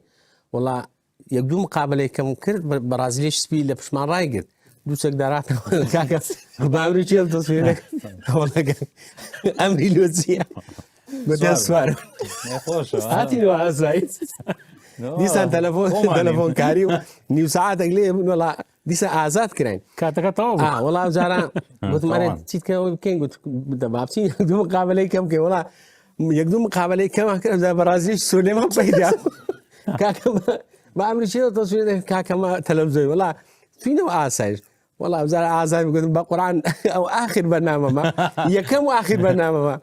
شو ما والله مرة قلت كره كاكا وتلفزيون شيء إسلامي أتو ليس أو صار بيو كده بي أو يكم مقابلة أبو يكم دركوتن ولا تلفزيون وبابتنا وكو برنامج وبابتنا زور ناخذ سيزار بجيري ناخذ ايش دريوها زحمتها مش عين الروشي سوينا تاي خاني قردر انا قلت عبد الله مصور از عبد الله مصور كبيه كشو نسي علاقينيا او كابرا خريج سايبو باش في تاري رمضان بو يشي اختيار لبن تاي خاني قردر والله عبد الله شو بني هذا برا تصوير كلام مش ما يكمل يقول لي برو دري ملوك هاتي مقابله قلت برو دري قلت مقابله لقى اسلامي انا كما راسم يدرك لدي والله هاتي ندري ولا شرطه صار دوريان قلت ورا كاكا قلت تلفزيون دورة أو حتى يقولون نفر ما دي تولى ولا نفر ترتيبك صور زحمة إيش دري برك زحمة وزور كاك شعبان لا نواندن عندك شت الدودي خوشة رأيتو بزنان على السرباني أو هر اعتزالية يعني أخوي وابزان الفقيه كان وشتان هلا أوي نحوي بلي أوزان نحو زور قرصة شعر زي باشتيا لنحو والله النحوية من بس لبابته فقهية كان يعني العلوم الشرعي برين بس أمن جرينجيم زور بنحوينا دا لبروي زور هيشك بكاتي زور لي دبردم زياتر تركيز مسار ذكر دسر مثلا تفسير وقرآن وميجو مثلا سيرة بيغمر وصحابة برزكان وأوانا عندك بابتي فقهيش بس مسألة نحوي لبروي قواعد كان باش الحمد لله أو زور أو من ذكر إلا لشونك عصيب ما أو ذا مسألة وبزني هو قلت رأيت بزنا في السرباني كان يأكل بالكناني فضربت بردا على بشتها فقال البزن مع أو زوم أو فقيه كان يعني كردي وعربية كي تيكلو تامو تشيجو دايتي عربية كشي فصحى وني ما مستا يعني فصحى باري ملوي ودريم يعني رفع ونصب فعل وفاعل ومفعول هم يتواو أخنارم أو ذا أو يعني أو دلوبة كلا دريا شيء كلا لاي أو فقيه ما مستعبر إذا كان هي أوان دزانن كو مثلا ئەو شتانە ڕێک دێخن ئەمنیش بە حکمیەوەی کە لەگەڵیان زۆر هەستایم و دانیشتمە و باگراوندەم هەیە لۆیە بەو تام و چێژەی بەبێ ئەوەی درۆبی بەبێ ئەوەی شتێکی ناشرین بیتن ئەم جوانم هەم خۆشە و خەڵکەکەش تەقابولی دەکاتە خۆی کوردی و عەرەبیش کە تێکەڵ دەکەی شتێکی خۆشی لێ دەردەچیتە ئەو شتەشکە شتێ دەگەر پێم وایە کاک ئەحمەد ڕواندزی جغارەی دێوە دەگدی دەری سەوفە و دەخینوها بعد قليل أو بعد فترة قصيرة بە شێوازی خوێندەوەی هەواڵ و شتی وایە دەرێ قەناتە ئەوە کانە سعودی و ئەوانەیە ئەوە لەوێن دەرێ کاک جوان مەبەستم ئەوەیە قسەشت دەبڕم مەبەستم ئەوەیە ینی ئەوە لە نەس ئەوە نیە هەر نا لە نەس نییە شتان کاک شعبان عادەتی هەبوو ئەمن لە کاتی دۆبلاز شتیوە مەسەن دۆبلاز من زۆر پێکەوە حەزی لە نەز نەبوو یعنی حەزی لێ نەبوو نەسەوەی گشتی وەرگری و ئەمنیش بە حکمی تەرجەمەکەشم دەکرد زۆر لەگە دەقەکان خەریک حەزم لێ بوشتەکە بەڕێک پێچەوە بی دەمگو کاک شعبان کاکە ئەو دقی بخینەوە ئەوەی براگەی دوو قسەش لە زیاد کرد ئەو دەیبردەوە لایش یعنی بۆ نمونە لە ماوکلی کە ماوکلی دەچن ناو بازارەکەی دەمگو کاکاری کچێ گازی شتەی بکە شتەکە معقول بی لەو بازارەی هەبی دەگو پاتری قەرام پاتری تەڕەفرۆش بوون شفتی و کەرە و زۆر شتانە پاتری قەلم کرد گوتیکە کە پاتری قەلم کا لەو زمانی هەر هەبوو تەڕەفرۆش لە تۆ چێ باسی پاتری قەلم قسەی کاک شعبانیەوەی کە بە عەرەبی ئەو شتانە قسەی باسی کرد مەلایەکانی قدیمش کاتی خۆی یعنی جلفۆشیان نەدەزانی ئەو هەر قەواعیدی بوو زەگوتە مامۆستایەک چووە بەغدایە تەکسێکی ڕاگرت تەکسی قلت يا أيها السائق الكريم بكم ربيبة تؤديني إلى باب المعظم كرجل وزن القرآن لو دخينا ودي صدق الله العظيم توصلني إلى باب المعظم أي شو زاني بالقرآن وقلت صدق الله العظيم يا شيديش عيني قلت دوام بنسوبنا بغداد زائد كان فقيه وعربي على أستاذ زين قلت يا من عربي نظام عمليات واشتواش معنا يا بابسين هتورنا ترجمة كاملة دكي كجايش بيني قلت كرخو قال ما عندي بنها بتين نانج بقولنا لما طعمي دانش تبون والله كابراي قرصوني شاتو قلت وي تفضلوا اخوان ايش تاكلون ولا ايش قلت وي بعربي من نازم قلت تشتاش بيبري قلت لي لا تستخوني قلت بيبري كل مشكله شي زندي والله ايش قلت وي هل يوجد لديكم دجاجة على قيد الحياة؟ كابراش قلت وي صدق رسول الله حديث بخو كلماتي عربي ما مصطفى محمد زور زارويك لقر كرديتي كلابا اما بحكمي ويخلشي مثلا كردستاني عراق زياتر اندماج مثلا بركوتمان لقى عربان هي كلمات عربي لنا وشكان من بدي هذاك لسا كردستان روش الله دوهانيا كلماتي فارسي لقال ينتي مثلا تركيا ونيا كلمات تركي وزا هذا سو بابتي ما مستاك ديار ما مستاي قواعد وشتانا بو زور كلمات عربي بكاينا وتان بالصدفة يعني ها ما يكاتب بيشوتان رات سي بنعمل بو كسانكا زور كلمات عربي بكاي والله زور حيفا لبو او نوع اشخاص انا كاثناء تكلم ده كلمه غير لغه خومن استعمال عربي بتاع عربي كاك عماد شتشيدي هي يعني بداخوا استا هزمشي يعني هزمك هي لسر زماني كردي هشتا باش عربية كأما دزانين بس استا دبوصرينوي هم نسيني كردي هم زماني كردية الرسانكا انجليزي دخلت ناوي انجليزي ولاتيني اوانا لاتينيا كاش سقطها مثلا مشكلة بس زماني داش كان كزماني داش انا ويران كرت بقصة بمعنى يعني عاوزة اما بزانا خلقك مان هي تدا استا ما مستوى مهندسة عندها زيارة دكتورة سروشي جامعية بقرآن شعري عربي واد زاني آيات قرآن نازاني او الشعر ما مستوى جامعي نازاني او الشعر نازاني مثلا دوات زانيان حديثيان آياتيان اشتكى مثلا نازانيتن يعني دورستي لوبينوا دورستي عربي لوبينوا يعني بنوع شو باسكا وهذا زانيتن آياتيان حديثة لا بابتي دوبلاج كان لقد زعيشتش خوشية كرة زعا أنا والله هو مغرور بوي جواب أو أفلام كرتون ما ذكر كاج باختيارش من لقر بكاك باختيار دوري كرة بعضا كيدي تو أمش دوري باوك كي كاك شعبانش دوري كربابك أوزر كربابك ده هاد برين بكمرك مراوي أوان ده كدو دابەزینە چی لەگە بێ باشە یعنی بخۆی یعنی گۆرانیشتشی لەگەر لە غرفای خۆم دانیشت بووم لایەن ساتی بووم کائیما تا دەوت کاک شعبان شتێکم لێ دانایی بۆ بەس دۆ و باشە گوتم چ وڵات چون دەبینیم لە ستۆدیۆی دەبینم ئەوەکەیە ئەو کەڵە شێرەکەی سواری سەبەتی بۆ گوتی گۆرانیی حەسە زیرەکی هەیە گوتم ئاوازەکەی دای گۆرایی گوتی دەرێ بەهاراتەوە گوتمە قورعان نازانم گوتی کاکە ئەو هەیە بەهاراتەوە ئەوانە ئەمیش بەسەوە کۆپلێم گۆزە بە خۆت باسیکە وڵا گوتم بێ بەهار هاتەوە وەی بەهار هاتە ئەمەش مراوینە هەموو زۆر خۆشش دەرسگوتی ئەوزا جانتاکەویی فڕدا گوتی هاتو پێشیم بڕۆ هەر ئەوەکەی نەسەکەی برێ خۆش دەێ دابەزین هەیە گوتی بارەتەوە وەی بارەتەوە وەت بڕاوە کاکە دابەزین هەیە هاچاتە کە تو پێشیم بڕۆ کوڕەکە دەرێ بابە ئەوڕۆ چمان لێ نایە ئەمیش بە دەنج خۆم کوڕم ئەوڕۆ لۆبیامانێ لەگە زەلاتی ئەف کاتی زۆر بوو ئەوش گوتی بابە شتەشکە نییە بیخۆی ئەمیش یەکسەر ئەمە شادی هەرات نێم بفکراتەوە بە حەقەت یعنی بخۆم ئەو وەزعام دیت بوو دوو ڕۆژ دوو شەوان لە ئاقارەکی هەر ئاوادانیمان نەدید دنکە قەسبەک نەبوو بخۆین یعنی پەلکەنانەک نەبوو گوتم ئەوە چیە کوڕم جوعا دەرێ مەغرور بووی بە فکر دێ لە هەراتنەکەی نانەوە بخۆی یعنی کۆزڕەوەکەم بەبیراتەوە کۆدم ئەوە شتێکی خۆشش دەرج باقەت ئەجا شتانە خۆش یعنی ئێستاش لە ذهنی منداڵان مایتەوە لەخوای بە زیاد قسەکان پێکەنینیش تێدا بوو بەس کەلیماتی ناشەرعی و بابەتان تێدا نەبوو یعنی پەروەردەکردنی منداڵی پێوە دیار لە کۆتاییشدا شەعبان دەرێ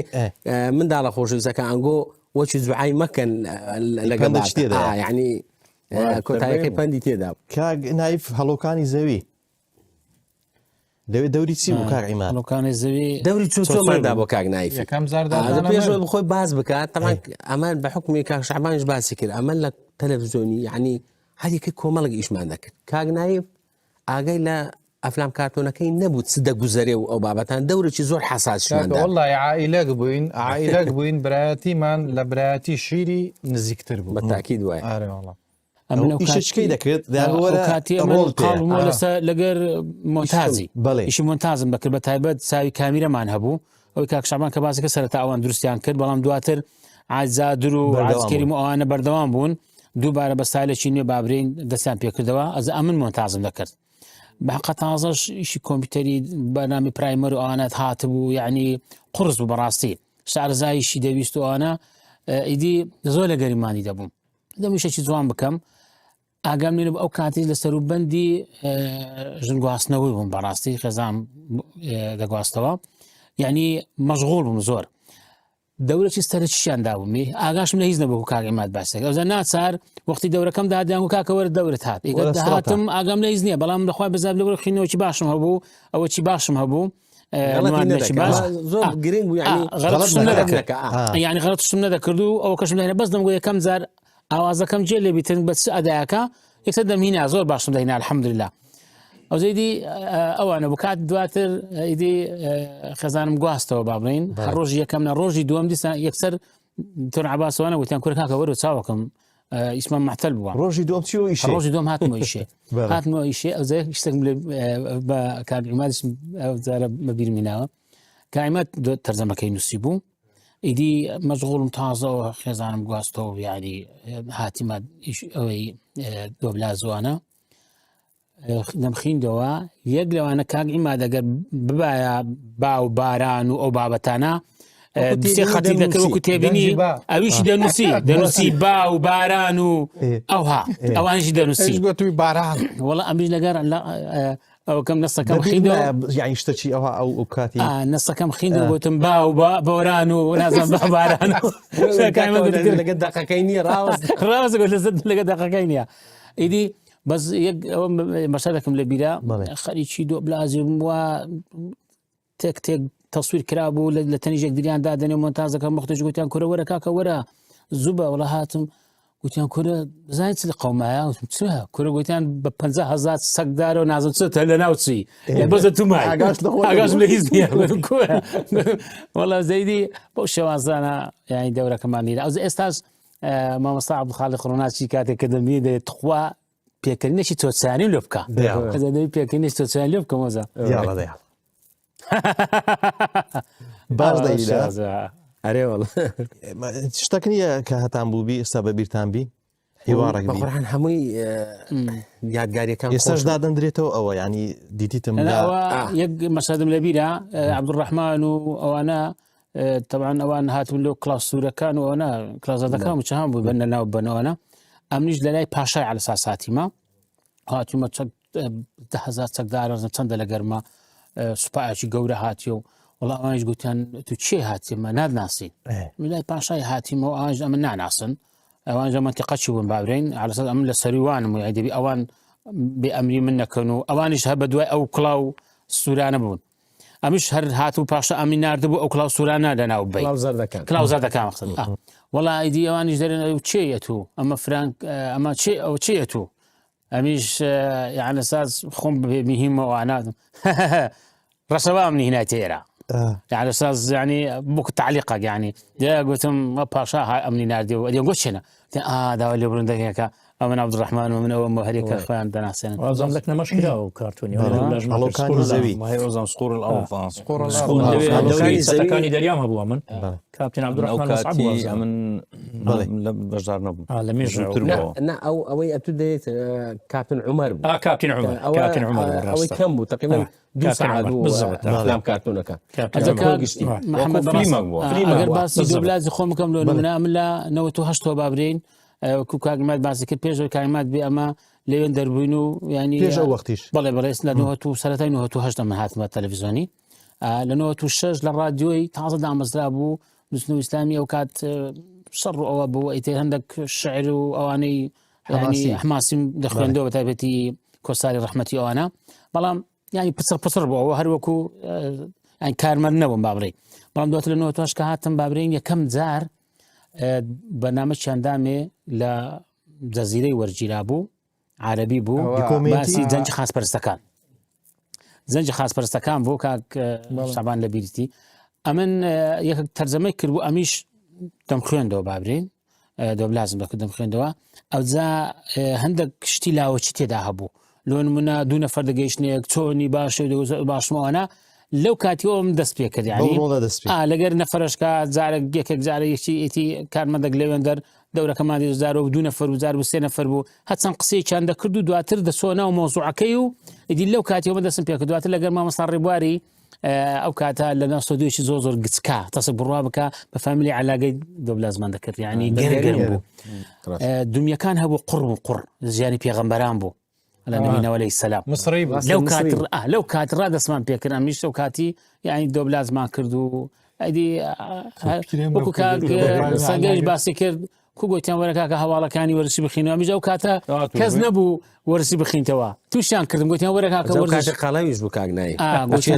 وەڵام هیچی لە نازم لە ورسی تو شتەکەت هەبووە وەکو باست کرد کۆران لە زەواق ناوە بەس ئەم کۆرانیش لە زەواق نەنابوو لە تۆپی نەدابوو هەر نییە گۆسی و جار بەزارەوە خۆفڕێ دەدا گوتیان وەرە هەواڵەکان بخینەوە ئەی وەرزشی و گوتم وەڵا هیچی لە نازانم گوتم کاکە ڕاوەستن جارێ هەفتەکەم پێ بدەن عازی عەبدوستار بوو شەڕ عەبدوستار ئەو کاتە ئیلە ئینساتی بوو ژووری ئەنتەرنێتوانە سەتەلایتوانە لە فکرکردنەوەی کە یانەکان بناسم تەخەبەکان بناسم بڕۆ بکە ئەو کاتە شەرقیە هەبوو ئەبوظەبی هەبوو شارقە و ئەبوظەبی ئەوانە هەبوون دەوراتەکانیان تەبەشام دەکرد ئەوزا لەگە ئینساتی وەرگرتنی شێخی ئەمنیش یەکەم جار تەرجەمەت دەکرد ئەوزارە دەسم بە تەرجەمەی کرد هەواڵەکان ڤیڤالدۆ و باژی و ئەوانە دەرێ سەدەمی ڕۆناڵدۆ ئەوانە بوو وەڵی یەکەم جار بە تەرجەمەی هەواڵم دەست پێ کرد هەواڵی سەرەتایی هەتاوەکو هەندێک یانەکانم ناسی و ئەدە نووسیمەوە یانە فەڕەنسیەکان یانەی لیۆن و یانی نازم چۆوە یانەی لیۆن چەند دەریان لێن فەڕەنسیا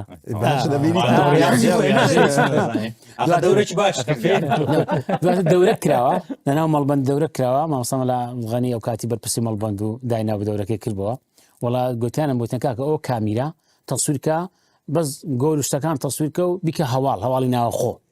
وەڵا زەلێ دام لە سات بانەی بووم تااقەتم نیە لێ دەسە بانی بووم کامل دەستدا بێ وەچی هەزیمیان دەبێت تەسویرن دەکرێت زایان دەبۆ گۆلیان نەدەبە گۆلەوە تەسویرەکەمان دەکرد و ئەتر ئیدی بەو دەردەستەری ئەمە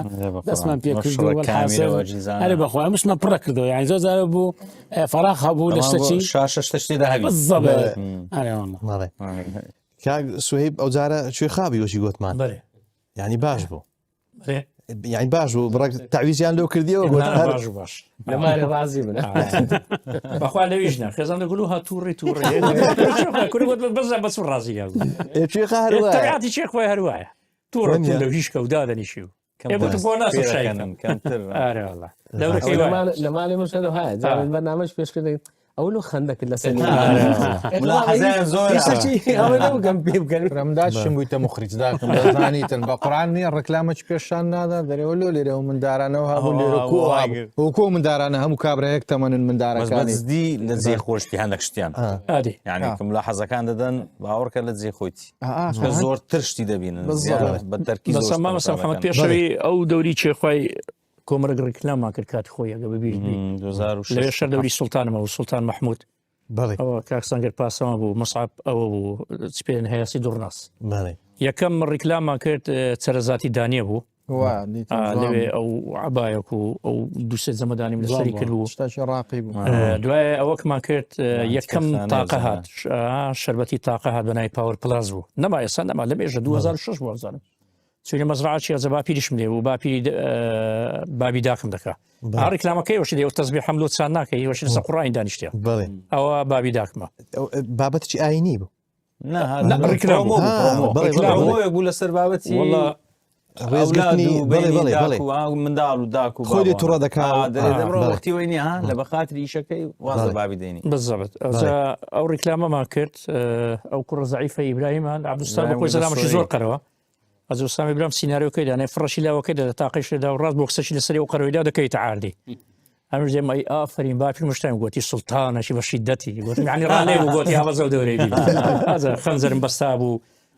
سمێری عملی شتانمان هیچ نەبوو کلەکەم لەگە خۆم ناو لەمارێ پێدابینە سمێری دروستکە و ئەو چاوی ڕشکە و تەرتیبمان کرد شتێکی زۆر ئەندەرچوو لەویش لە هەش دیواری ژوای بەشداریم کرد لەوێ شەر دەورە چۆم هەبوو لەوێ شەر بوو سەرۆکی پاسەوانی ئەوەی بوو چی پێدێن ئەو ڕونەر مەسەبا عەبدوڕەحمان بوو دەستە ڕاستی بووم پاشا بوو لەوێ شەر ئیشی من تەشویشی ناوگوندی بوو کوشتنی ئەو گرتنی ئەو شتانە بوو ئەزەوە کاکارۆ گوتی دەگەڕام ئەو دەورەی نەفەرشی بینمەوە گوتی هەر فکرم کردەوە شەوێت تەقمەنی یەک و دوو شێوە بوو گوتی برایەکەم گوتی وەڵای یەکەکەی ئەو دەورەی بهینە وەڵامیش گوتم کاکارۆ خە بەشداری تەمسیل دەکەم بەس گوتم کورم دەوری خراپم برا گوتم لە گەژنان تەمسیلی ناکەم ئەلێرە پێت برم گوتی ناکاکە گوتی دەوری تو ئەو هەیە وڵات چوم و بەشداریم کرد و بەئاخری شعینێن بۆ جلک و بەرگ و هەرامی هاتین و سەر درامە چرا زشتەکەم بەبییر هاتەوە ئەوەی کە کەروێشەکە لە ئەفلام کارتونی خۆی دەشوە دەنجی توە یان کاک مستعبە ئەو دەنجیویە ڕاوەستاوە لەو گۆرانێکی لە هەمووشی سیرتر کە جێگاتی ڕامانە ئەو درامانەی کە ئێمە کردیتمان یاخود ئەو بەرهەمە هونەریانەی کە ئێمە کردیتمان تەکلیفی مەسەلەن دەوەڕقەی کردیە ئەوانی دی بە 2 دەفتەر 3 دەفتەریش پێیان ناکرێت باشە کەناڵەکانی ئێستاش بەو تەکنەلۆژیا و بەڵێ ئەو پرۆداکشن و ئەو بابەتانە کە شت دەکەن هەر ڕێکلامە یاخود هەر درامایە هەر بەرهەمە چوونەری کە کردیتمان ئەوەی کە ئەمە کردیتمانی وە بووە ئەستان لەوانەیە 5-6 وەرەقات دەوەرەقەی تێچووە بە ئەوەی ئەوان لەوانەیە 4 دەفتەر 5 دەفتەر 6 دەفتەریش دەکەن ئەو جێشتا بە نوقسانی ڕۆژی بەس پارە ئەجیزێت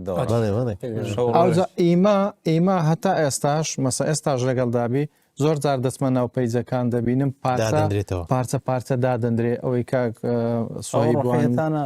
ئەوانەی مێ و ئەو شتە جوانە کۆنەکان ینی بەڕاستی جیلی ئاڵتونی ئیوا بووە من تەمەشای دەکەم گوتم لەوانەی لە تەمەنی بابم بیت دەگوم مندار بووم کاک شعبان لەگە تەمسیلەکانی تو گەورە بووین لەگە ئەفلام کارتۆنەکە ئەوە نیشانەی چیە نیشانەی ئەوەیەکەوە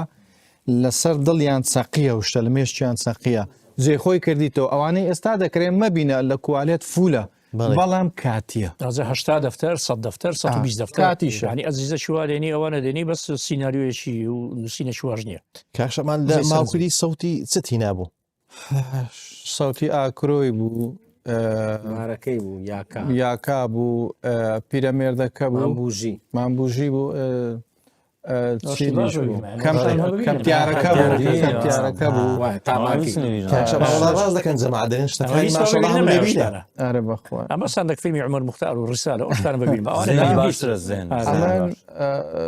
زۆر شتم لە بیرمایە ئەوانەی خۆم کە کردیتم لە ڕابردوو زۆریم لە بیرمایە بەس وەکو حیوارەکان برێن حیوارەکانی هیوایە زۆر لە بیرم نەمایە بەڵام دەزانم کە ئەوەی وەکو گۆرانی ئەوان لە بیرەوان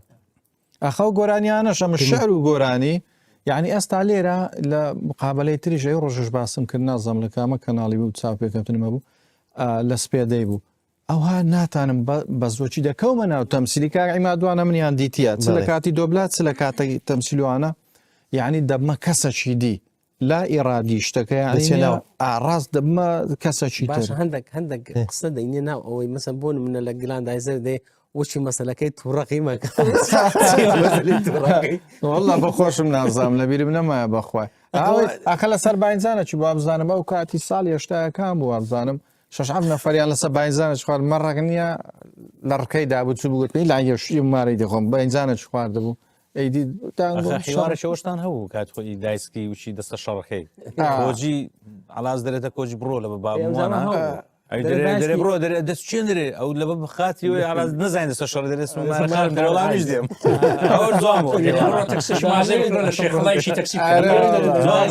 لە بیریشتامە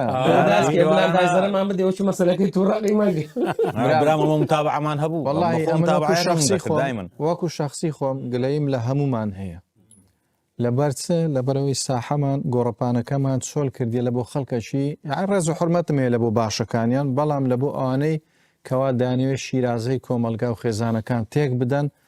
چ لە ڕووی زمانەوانی چ لە ڕووی مەسەلەن پەروەردەیی و هۆشیاریەوە یعنی گلەیم هەیە لە هەمومان لە خۆمەوە ئەو جە لە پاشان ئەو برای بەڕێزانم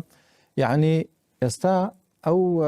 ئەنیمێشنانە دروست بووە شتی زۆر جوان هەیە دەتوانین شتی زۆر جوان تەرجمە یعنی ئەوە بکەین دۆبلاز بکەین بە ئەمە ئەو شتە پیسانەی کە بە پیشانی ئەو کۆمەلگەی دەدرێتن بە شێوازەکی سەقات بە ئەمە ئەو توانایەمان هەیە با بە جوانی بیکەین زەبێت گەلەوەکان محەممەد لە کاک شابانی ئەوەشمان هەبوو دنیەکان وچ ڕاستە خۆ کائیمادەوە بڵێ بڵێ ئەمش لەگەر بوو لەگە سوورە بووم لە خارج گەڕا بوومەوە لەسەر ئاستی کوردستان یەکەم زار بوو دومیەکان بەڕاستە خۆ بکرێتن کە بەڕاستە خۆ کردمان پرسیاریان دەکرد ئەوزە ڕۆژەشی یەکە على اساس او گەورە هەموو زەلام تەمەشایان دەکرد سمێریان ئەوەن دەبوو تەمەشایان دەکرد وەڵا ڕۆژەکە تەلەفۆنی کرد مان پیرەکوی سەرچاو مان پیرە شعبانی گوتم فەرموو ئەرێوەلۆ سەرت کە سەر بووە گوتم برام گرنگەوەی ئینسان ئیمانی کە سەر نەبی ورنە ڕوتێتەوە تێدەگەی سەر کە سەر دەبیت دەبی مشکلە نییە گرنگەوە ئیمانت نەڕوتێتەوە کە سەر نەبێت بەڵێ ئەڵا کاتی ئەو دەستی بەشتەی خۆش جێڕاوە بڵێ دەستێبی دەگەڕین جەماعەت گوتمان کاکە لومان پەیداکەنی بنەنگری جێڕەوە ئەو دەستێبە شتێکی خۆش جێڕاوە وڵی ئەوە وتە دەولوە سۆر و جوانە وتمەوە لە دەستم ئەوها گەنا بخۆی پێشێ زەر بووە تەمان تەسبیحی قەزوانە بەڵێ نوعیتەکەی ئەسلیە تقریبا 12 ساڵ دەبی لە ڕێگای مزگەوت دۆزیمەوە نەشم زانی چێ بەڵام سیارە من لێ ناوە دوسێ دنچی شکا بوو دنکانم لۆ پەیدا کردەوە زار لەو کاتێەوە لە دەستمە ئەو کاتی ڕەنجی زەر بێسە سۆر بووە جواب گوتی چ بژێڕەوە کاشابان ئەو باسی دومیەکانی دەکرد ئەمن دەوری مام زۆرابم هەبوو ئەوش دەوری پیرەی هەبوو تەمان ستۆدیۆ زۆر گەرم بە حکومی ستۆدیۆ هەمووی کومبارڕنج کرابوو سپریت و هەتا دەنگ نەداتەوە تا دەنگ نەداتەوە بەڵێ تابری گەرم بوو بخۆی دەری گەرم بۆ زەوەر ناو ئۆستۆدیۆی بەگەرم کاک شعبان بە فاینێ علاگە لە بن مێزەکەی مێز ئەوزە پەردەمان پێدادا بوو بە حکومی بەس دەستمان ناو دومیەکەی بوو ئەوجا ئارەقەی زۆری کردبوو ناوە ناوەگە کامیرە لەسەر پیرەی لا بچوبایە پیرەی دەینا لە من هەنگر خۆیمان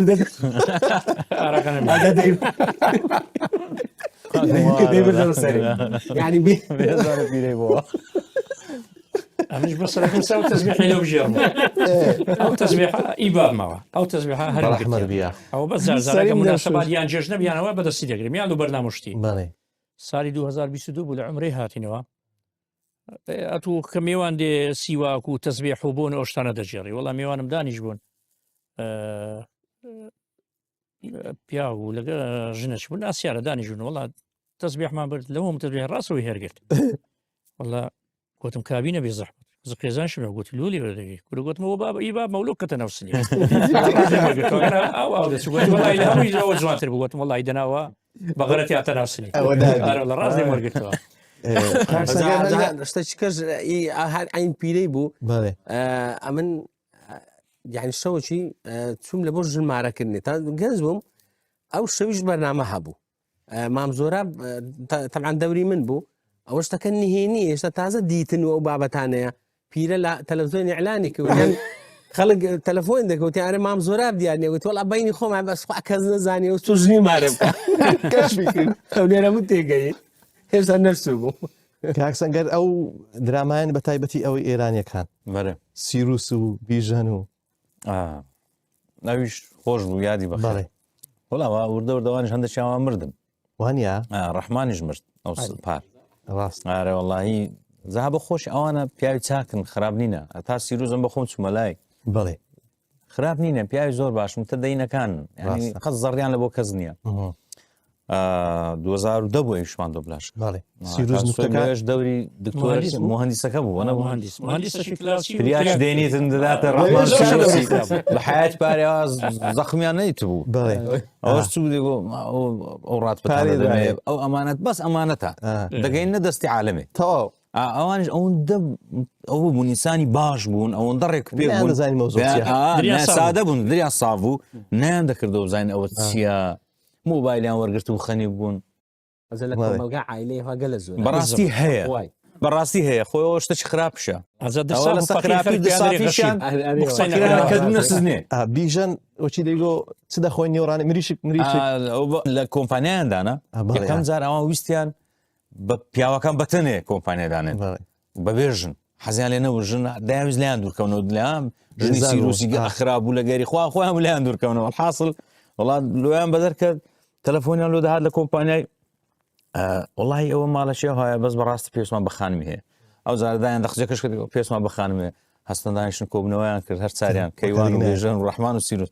تیانەوەهای بە ناساری بدەوی بڕیار نێژنەکانیش بێن لە گەرمانیشکان نێوان بچن لەوەنە حاڵەت لێ کەژنەکان دێنەوە بابەتانە لە جێکی بێژان لەگە خوشکەکەی دەچن لە بۆ ماری پیرێژنەشی دوای پیرێژنەش علاسس بەتەنێ دەژی بەستە زمانێت بەڕاستی بەس پەیامی زۆر جوانی تداڵێ چکە ئەو بابەتێکی کۆمیدی تەنز بوو یعنی کۆمیدی ڕەشی پێدەن لێرە یعنی زۆر شتەی جوان بوو ئەو پیرێژنە منداڕەکانی هەموو ڕۆیشتنە وازیان لێنە پاژۆی هەمووانی گەورە کردیا بە قورعان پەیامی ئەوەندە جوانی تێدایە بەڕاستی ئەو درامایە بەرەو هیواکان خۆشزایی ئەوەی بەڕاستی ئێستا نوکتەکانی سیروس زۆر عادی تەوان ئەو درامایە لە 2006 شۆزان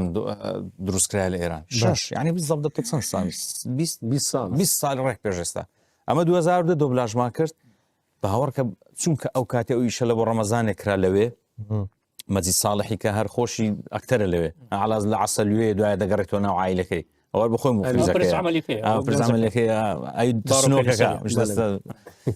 بە خۆشی مخریزەکەیە مەجید ساڵحی لەوێ ناوی ئەمیرە ئەو ئیشە 2010 کردمان یعنی 16 سال پێش ئێستا ڕەمەزانان پەخش دەکرێت لێرە لە هەولێر ڕست لێمانی لە هەموو شارێکی کوالێتەکەی باش نییە بەداخۆ نزانین پاڵ بۆ کاتی نزانین فەرقیە کاتێشتان نەبوون سێ چار بوو ینی ئێستا 99 کاکە تەوان نیزام بۆڕات تەوان کوالێتەکان خۆش بۆمە ئەمن بەخۆم دەوری بێژەنم دیت تقریبا ئەو بێژان هەر ئەکتەرێکی کۆمیدیای زۆر بێژعلی سادقی طبیعی لە ناو ئەکتەرەکانی ئێران وەکو خۆی زۆر زۆر زۆر زۆر محبوب نییە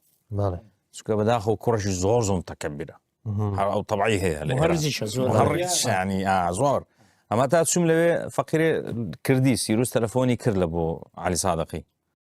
گوتی والله لەسەر سەید تەسویرم بە هیچ نوعی ناتانم لۆشی باس کردم گوتی کوڕەوە زۆری زعجە و کوڕە گوتی باز لێبینە زۆر دانیشتین 2 ساعت خوار ناگری خۆش بوو سیروس دەتانم برێم یەک درامای سێوەچار یەک لەو درامایانەیە وش عدنان ليني نام لينا اجا اول انيميشن اوج لا عندك شتيك او النار واقع هزار روش پیای 1000 رو پیای 2000 رو 3000 هەمووی هەستا بەقوتن. هەر بالمناسبە پیای 1000 و میهران مدیر ێسا خێریشی بەش چارەمە ئەوە زۆر عادیکە بوو ئەسێ پشتریان دەهێنا نامەری بەسە ماری قەزاقمەندیانی. زۆر عادیکە بوو کاکە شتوایان سێ تەسویر زۆر. ڕیوانە کە ئیش دەکەن طبعا ئەوانە پێیان دەرن ئیشی حرفەیی یعنی زۆر بە پرۆفشناڵی ئیش دەکەن یعنی ئێران بە تایبەتی ئەوها ئیش دەکاتن بە تایبەتی لە پاش 2010 11 12 یعنی هەنگاوەکی زۆر عجیبینە لە تەسویر ئەگەر چی پێشتر ئەگەر دیقەتان دابی پشتی سەحنەیان مەسەلەن پشت کامێرایان زۆر سادەیە تقریبا هەوچی خۆمانن بەڵێ بەڵام ئەوان بە حکومەوەی دەوڵەتێکی گەورەنە یعنی بەڕاستی لە ڕووی ئەگە بەو سادەیەش ئیشیان کردێ بەڵام ینی نەقسیان کەمە نەقس ئەسحاب کاتیان داوای لێبوردنیان کرد بۆ دوایە گوتی لە ذاتی شمشێری شیشی کەباب مامەکارینە بلەوەی داوای لێبوردنیان کرد طبعا دەرچوانیان نەبوو حتا لە هەندە جێ هەیە ساعتی لە دەستی دەرچووە هەیە ئەو خەلالانیان زۆر هەیە ئازە شیرەکان کە لێ دەدا کابرای لە کوژی هیچ بەخین نییە یان کە شیر لەگەن دەقۆپێتەوە ڕەتی بە خوتە ئیخراجیەوەیە کە بەڕاستی خراپ شور بوو 2016 بەزانام کاتمان نەمایە جەم هادوانە هەر یەک شتی ئەخیری فلیمی ڕیسالش کاعیمادەوەتان کرد بوو ئەوزانم دوبلازمان کرد بەڵێ ساری 2011 کردمان هەنگۆ ساری چەند کردتان 2002 طبعا ئەو دوبلازە یەکەم زارکە کۆمەڵ ئیعلان کرا ئەمە یعنی شتمان دروست دەکرد هێشتا تەلەڤیزیۆنمان نە بەس رادیۆمان هەبوو بەڵێ بەڵام ئارشیفێکمان دروست دەکرد لە دوبلازە و بابەتانە یەکێک لەو دوبلازانە فلیمی ڕسالەی بوو و ئەفلام کارتۆنی برین هەڵۆکانی زەویش بوو کە دووبارەمان دەکرد کە لە سەردەمی بزوتنەوە یەک بوون ئەمن هەموم تەرجەمە کرده بوو 27 حلقەمان دوبلاز کرده بوو ئافرین تەواو بەس ئەومان لێ ون بوو من تەرجەمە و دوبلازم کردەوە ئەو جا و برین ئەو فلیمی ڕسالەمان 2002 دوبلاز کرد یان دوو بوو یان سێ بوو فلیمی ڕسالە ئەمەش نهایەتی 2000 والله وەزانم 11 بۆ دەوری ئەو جەهلتە بوو خراپ بوو ئاخە بەخۆم گوتم دەنگەکەی دێنم ئەو چەند شتێکی زۆر خۆش تێدا بوو لەوانە مەسەلەن کاک حاجی کەریم ڕێز و خۆشەویستیمان هەیە لە بۆی تۆزێک زمانی دەگری لە مەسەلەی پیتی ڕ و ئەو بابەتانە لە مەشهەدە چی بڵێن شەڕی ئوحودە خالیدی کوڕی وەلید لەولای ڕاوسێ هێشتا موسڵمان نەبووە حیوارەکان هەیە لەگەر حیوارەکان یەک ئیمامی هەمزە کە مامۆستا ڕێدار دەورەکەی دیت بوو گوتی ئەو سوار چاکانەی ئەو لای زۆر سەرنجم بۆ لایەن هەیە و شتێکیان لە من سەرە گوتی ئەوە چێن حاجی کەریمیش ڕێز سڵاو خۆشەویستیمان گوتی قوربان خادی کوڕی وەلیدا سەبرترمە برێ ڕێز و سڵاو خۆشەویستیمان هەمزەیدی دەوکات مامۆستا ڕێدار ئەحمەد دەوری ئیمامی هەمزەی بینی کاگنایف چوو زەید بوو زەید ئەمن دوو دەورم هەبوو لێ دەوری بیلالی حەبەشی دەوری ئومەیەش کە گەیشتنە یەک ئەوەم نەبیرە وەچی بیلال ئومەیەی بەرداتەوە دەکوژ هەر لە یەک کاتی گوتی بیلال برێن بیلال گوتی ئومەیە هەر بە خۆ بیست ئەو 2002 بوو بەڵێ نهایەتی 2002 بوو ئەوجا داچی کاک محەممەدی خۆمان محەممەد ئیبراهیم وەڵا لە عمرەی بووین پێکەوە بووین ئەم بووم خێزانم بوو محەممەد بوو خێزانی بوو داچی بوو داچی هاتەوە وڵا تەوافمان دەکرد لە ئەسنای تەواف دیار بوو داچی لەوێن دەرێ گوتی کوڕم محەممەد ئەتو ناوەکەم لە مۆبایل لۆ بخینەوە ئەمنیش دوعایان لۆ دەکەم فەقیر مۆبایلی نابووە دەرەیەک ناوەکانی دەخینەوە دەگۆ دایەوە فران دەگو یا ڕەبی خۆی ئەو هاو هەلۆکەی وڵا هەر بەخۆی پێشەوەی محەممەد ناوەکان تەواو بچوو گوت کوڕم دەزانین مام سلێمانی تێدا نییە خۆ ناوەتینە دەدوعاەکەی لۆ بکە خۆشەوەی گۆ من لە پشتیان دەڕۆیشت و ئەوەندە پێکەنی گوتی کوڕم دەبزانین مام سلێمانی تێدا نییە بە جەماعەت نوێژمان دەکرد وڵا کاکشوان لێرە بوو پێچ تاوە نەبوو پێ ئەوها بوو کورد بوو پێەکەی وڵا کاک بیلالیش ئەوش بە عکاسەی بوو عکاسەی دانا بەویش پێی کورد بەویش پێی ئەوها دانا بوو ئەمریش چمە تەنیشتیوان ئەمریش پێم تاونەوە مش پێم وڵا لە کاتە چ کاک بەختیار ئەوە مححمود بەختیار بلیمە هادەهای کرد دەستنیش گوتی دیارەوە سونەتە بە منیان نەگوتی ئەوی شادەهای کرد وەچتەوا بووین تەمەشام کرد گوتم ئەتوو پێچیتی گوتی وڵای هیچ عیبم نییە گوتمە لۆ دۆچی من نوێشت کرد گوتی وڵای من هاتم تەمەشام کرد گوتمەوە باشە یەکیان پێی تەواو نییە دوو پێی تەواو نییە سێ پێی تەواو نییە و دیارە سونەتە بەس بە منیان نەگوتیە گوتی منی زۆچین گۆ پێمدانا گوتمە هەموو سەقەتی کاکە وڵا کاتمان تەواو بوو زۆر سوپاسان دەکەین ئەگەر شتێکی تایبەت مابی کەسێک باز بکگەنا لە خزمەتتان بووین زۆر زۆر دەوام بن کاتمان گرتن دووبارە زژنتان پیرۆز بێ خۆشحاڵین کە لە خزمەتتان دابوون بەڕێزان و خۆشەویستان دووبارە و سێبارە زژنتان پیرۆز بێ سوپاسان دەکەین کە تا ئێرە بە دیار بەرنامەی تایبەت بە زژن بوون سوپاسی هاوکارانم دەکەم تا دیدارێکی دیکە بەخوای گەورەتان دەسپێرم وەسەلام عەلەیکم وەڕەحمەتوڵڵاهی وبەڕەکاتوه